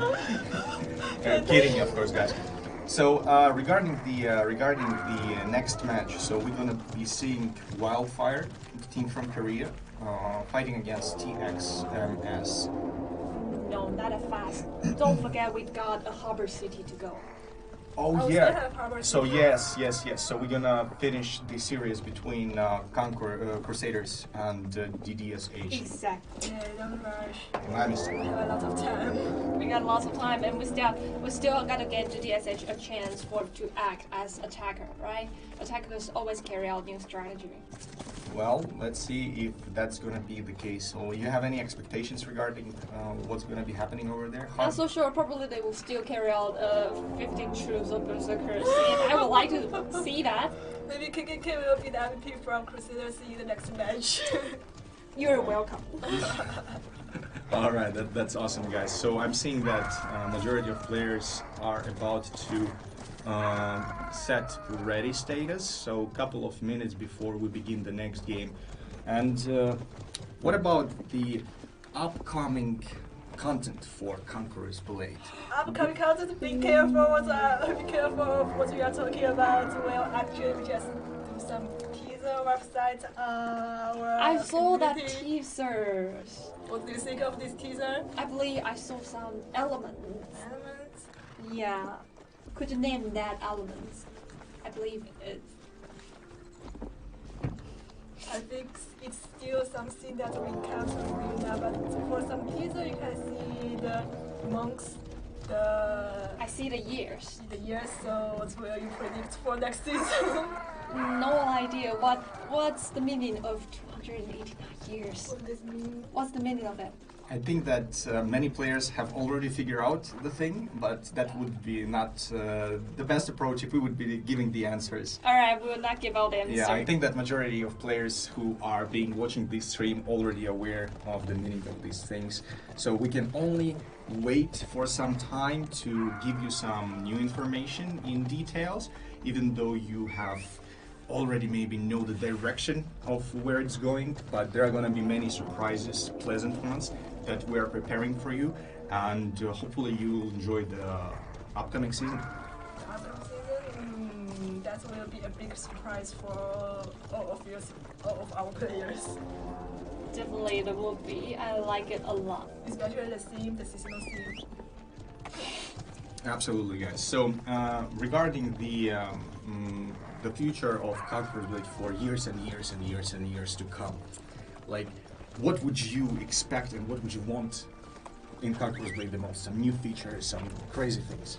I think I wanna be a part of tournament teams instead of the shortcaster here. You then join with us. We will have a Suicide Squad in the very next tournament. We'll be qualified at the beginning as we take correct scores as the selection rules. You have some time to play. We're gonna fix the rules. We'll We're gonna fix it. break the rules. We're gonna break it for sure. Yeah. It's totally corrupted and unfair. I'm sorry, guys. So maybe we don't need to run CBL next time. We'll just say that we won it. And Yeah. be done with it. We just all So count yeah, on guys, the sorry, prize. we made a decision that next CBL is cancelled, and the ceremony of rewarding the winners is probably going to happen the day after tomorrow. Yeah, I'm sorry to say it's maybe Good the last idea. time you see us here. Good job, guys. Well played. We Well won. played. Well done. You got well done. Fun. That Swiss squad is the best. For Nothing our sure, strategy for wins sure. it all. Nice. All right, guys. I told you that the strategy was perfect, so it's working. All right. So I don't know why is it taking so long for teams to prepare? Do you think that there are some organizational problems or players trying to reach out and talk to each other? Like, what's going on? Why are they taking so much time? Probably need to have some rest like us. They prepared a lot, they played a lot, they have some rest because the match is very furious.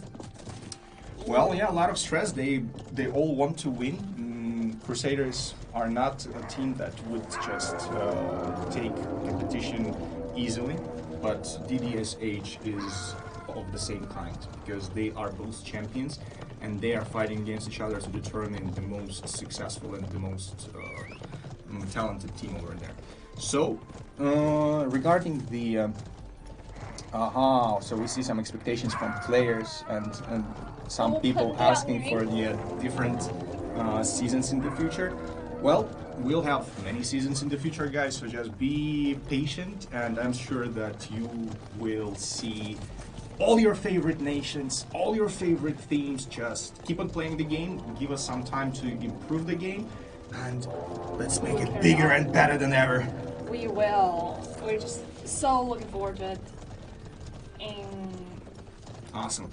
And by the way, guys, yesterday with Conqueror's Bread, during the stream, we presented the players The cutest reward. I just for- want to say, do you have any chance to get one? I really want it to put. Alright, just take this one. I will take over this one. we just Wait, won. please We just stop. won the next CBL. Of course, you will have Oh, it, yeah. right? Oh yeah. Yeah, this thing is for CBL winners. This one is for season Snowstorm, code name Snowstorm, Scourge of Winter. So we have this Rollo guy over here. Ooh. Yeah. So we're gonna send out these to the winners of previous CBL, and we're gonna prepare some cool gifts for the winners. Of next season, which is us, right? Yeah, yeah. I see that you have already forgotten of Wolves of Ragnarok future winners, right? Like you already concentrate on your own gifts. I like the approach. That's a good one. All right, guys. All so right. Harbor City. This is it. Crusaders are going to be defending these gorgeous ancient map in Conqueror's Blade, and let's see what units they have chosen. That's very cool. And yet, we saw that defenders guarantee gather all around the main gate and in attackers. Well, So, absolutely. Let's take a glimpse at the army compositions. So, regarding the heroes, NetEase team goes with spears. They go with short sword, with muskets, a couple of bows, a dual blade. Then again, berserkers are going to be there. There are going to be imperial pikemen. There are going to be Nafar guards, Tundra yeomen, 1-2 shield maidens, and for their opponents is actually less berserkers, more pike and some halberdiers. Well, that's going to be interesting to see how team approach their strategies over there. And for weapons that Crusaders chose, they got 4 spears and very mixed weapons that they bring to the field. 2 dual blades, 1 bow.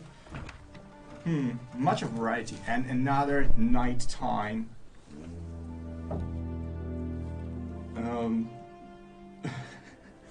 Yeah, see the game starts. They were going to do on this map will be this review starts for them or any new stuff can be reported. And they just push us into the world and we can see which units they take. yeah, when we come to Harbor City, we'll mostly talk about that tricky door on the left side. And we saw that some of the defenders using the tricky door already at Outer City, I believe, and to see how attackers going to deal with it. Well, that's... Not super saying it's a very regular start, pushing City Tower forward and prepare a little around the tricky door. But I would just like to say that Crusaders, this guy are very bold. Some of them are already approaching to that supply point. Ooh, this one was tricky, but he did not set foot in it.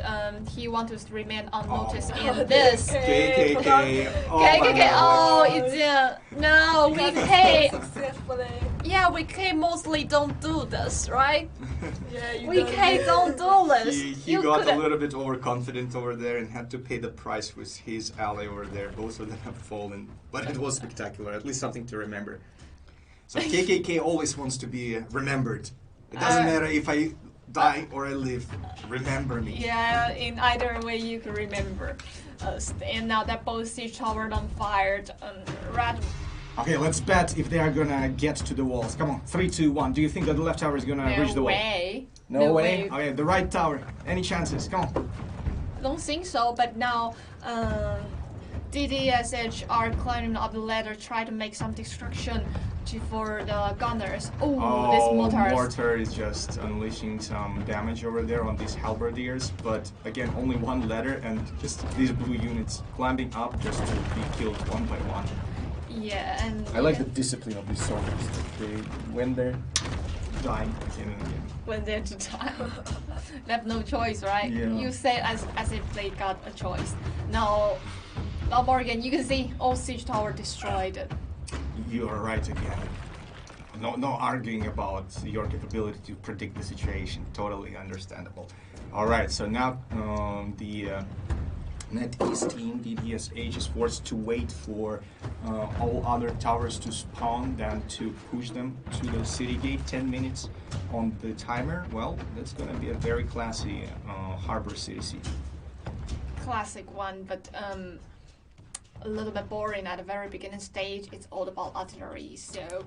It is, and this is actually one of the design challenges for us for siege battles, to find a good balance between action and tactical decisions. Artillery, boom, big shot over there, trebuchet is being applying some damage. Wow. But luckily for this dual blade player, he's managing to dodge majority of those shots. Good job over there. There's still any progress from the DDTS to the city war hints, but they are still only 9 minutes left for them to do any progress on it. Yeah, another round to go. Both siege tower on fire. Ooh, doesn't look so good for them. Their championship keep firing, mortar firing up. The city will try to destroy one more artillery to make their siege tower connect with the city wall, but I don't know how this will end up in yet another troops of unit, a serfs climbing up. Not sure if what they're going to do. And also the players, the hero himself climb up. You gotta know there's no way back. No, you're doomed. But actually, spoiler alert. Yeah. Maybe in the future in Conqueror's Blade you're gonna be able to climb down. Go down from ladders. Maybe. Well, just looking forward to it. And But we also are considering bringing maybe some space aircrafts to the Conqueror's Blade. Yeah, so it's just theoretical, you know. I'm not saying that anything is going to happen. And this one, the city 1 tower feet broken, but we can before see the where the wall. right city tower approaches to the city was successfully. I think so. Almost, and yet Yeah. it connect. Absolutely. So this is not going that well this far for DDSH. They are not able now this far to place their foot on the city wall. Well, guys, do you think that they need to find a different plan? Maybe push from the gate or do anything else? Any ideas? I see there are 2 warlords around the southern port. Maybe they are going to do something around the tricky door, but we can see the majority of the blue team is still focusing on the city tower and they are setting up arteries under the city wall. Maybe they are going to do something on it. All the motor sitting down there firing down to stop Crusader get to their supply point and force the unit hiding on the stair get out. I'm not sure if you noticed there one warlord from Crusaders is now approaching to the supply point of DDTS. Oh, Yeah, I he's now see it. trying to steal it. He's taking it. Yeah, he is gradually taking control of it. And if he successfully make it, but he did not, some of the DDSH member get back to that supply point. Well, I believe this guy is supposed to guard the tricky door and make some trouble when DDSH would like to in to the city wall. Yeah, that's very interesting that until now the DSH being not able to find any opener. Like they're trying to focus on the right CH tower, but not being that successful due to perfect reaction from Crusaders. They always have overwhelming a lot more amount of forces over there. Their ranged units, ranged heroes applying damage to these possible attackers. So Crusaders are actually controlling the game this far. But let's see if their opponents are going to be able to bring something to the table with these regiment of shield maidens supported by 2 berserkers. Now they are pushing, now they are trying to get point A, and I'm seeing that Crusaders, surprisingly, just leave it. They are not even willing to fight for it. Yeah. I think it's a smart decision made by Crusaders as they just focus on the following battle on supply points and the final base instead of costing too much units on dividing point A. Yeah, absolutely. And then let's see if they were going to devote some resource on that very oversupply point. Because I saw a lot of Crusaders members still hiding under the shadow, hiding away from championship and mortar, waiting to welcome their opponents. Absolutely. So this was a preset decision by Crusaders. Just okay, guys, we just win some time before, but when our opponents push the towers, we just leave point A without fighting. So let's see whether they're going to decide to be defending the supply point or they will retreat further deeper into the city. I wouldn't be surprised to see anything from them. Sometimes Crusaders bring really unpredictable decisions. Yeah. Exactly. But know that a lot of their units are moving back to alliance. Nothing devoting too much units in that supply point, and on the other side, DDSH already gathered their members on the right side of, at the left side of the city, heading to yet another supply point. The supply point instead of the right side. Yeah, Show Maiden and Berserkers at the front. They got cavalries, yet another troop of Berserkers. This is very mighty. Yeah, but we can see Crusaders already prepared a lot around the supply point. They take over. They also control. They still set some units both on the right side and the left side. Exactly, and now it would be difficult for Crusaders. They have to defend both supply point at the same time, not knowing which one DDSH would head for. Now it seems like DDSH again heading for that right supply point, and Crusaders on the other side also moving to stop them. Yeah, and this is promising big engagement here. We see all the top tier Wind Hussars cavalries are preparing to unleash hell on Crusaders. Let's see the positioning, how the preparations for this engagement are going to be happening, and this is going to determine a lot of regarding the outcome of this match. So now Wind Hussars are trying to flank from behind. These Imperial pikemen are approaching with their advance, and the Crusaders are being flanked by Wind Hussar charge. Those are dealing a lot of damage, but not able to destroy all of the heroes, who actually dodged majority of those. More Hussars coming for the side of Netflix champion.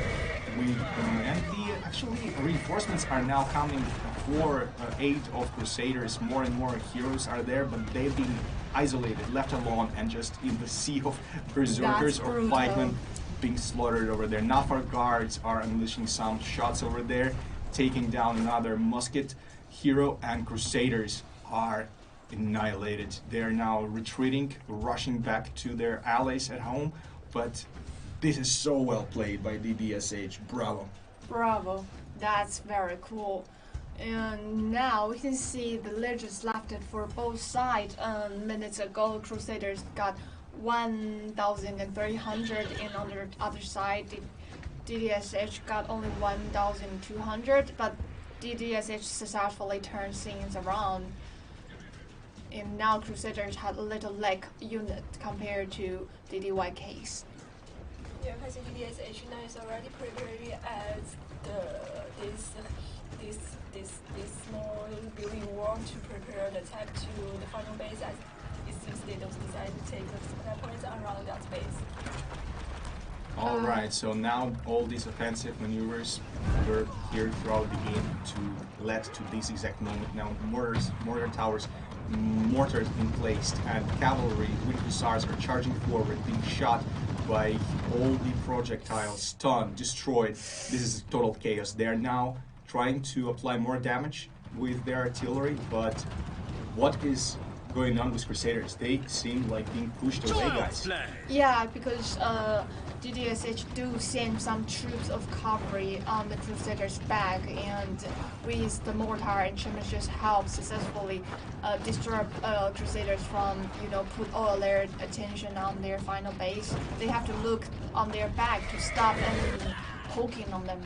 Yes, these Tundra Yeomen are going to be dealing some damage to these loyal guards, but they're trying to avoid this kind of engagement, rushing to Falconetti, being met with Imperial Pike advance, and now another regiment of Wind Hussars is here to help and secure this advantage, stomping Kriegs. Oh my god. This is so well played by the DSH. Crusaders are being stomped. DDYK took Crusaders 300 legions in only 1 minute. That brutal. But Crusaders are not those who will surrender. They're now rushing with more and more allies, trying to push back the attackers from the final point. This is gonna be brutal over there. A lot of exchange of top tier units. Wind Hussars are rushing forward from side of Crusaders. They're trying to break the formation, but being now targeted immediately by trebuchets. How much damage is gonna be dealt there? Another Wind Hussars exchange. Totally insane. Over the what is body going on of over the there? Expedition Knight. And the Wind Hussars even allowed to get back because the Crusaders got no pikemen to stop it. And yeah, we saw a lot of serfs. Now Crusaders high tier units mustn't left. Yeah, village watchers, some low tier. Oh my god, I'm seeing wolves. I'm seeing some Fenrir's pack where there's Sons of Fenrir. Oh, that's something new for the tournament, but those being just sort of totally crushed. Yeah, this got totally crushed with Imperial Guard in the point. Crusaders have a lot of trouble to set foot in it. The final and the base. last seconds, Crusaders are trying to save the day. They're trying to send their heroes forward to just prevent this last percent of the flag being taken. 3 minutes, guys. This is just insane. The champions are playing. 2 top teams, NetEase champion and Booming champion, are fighting against each other so closely. Perfect. Perfect. This is the exact more champion fight we trebuchet. would like to see. Will Crusaders react? Will they actually move from the? Ooh, doesn't seem this is so. gonna This be was going bad. in. This is gonna be bad for them. So much damage being done by this trebuchet. Oh, but one shot. Annihilated. And now just look at the numbers: 370 units for Crusaders and doubled amount of units by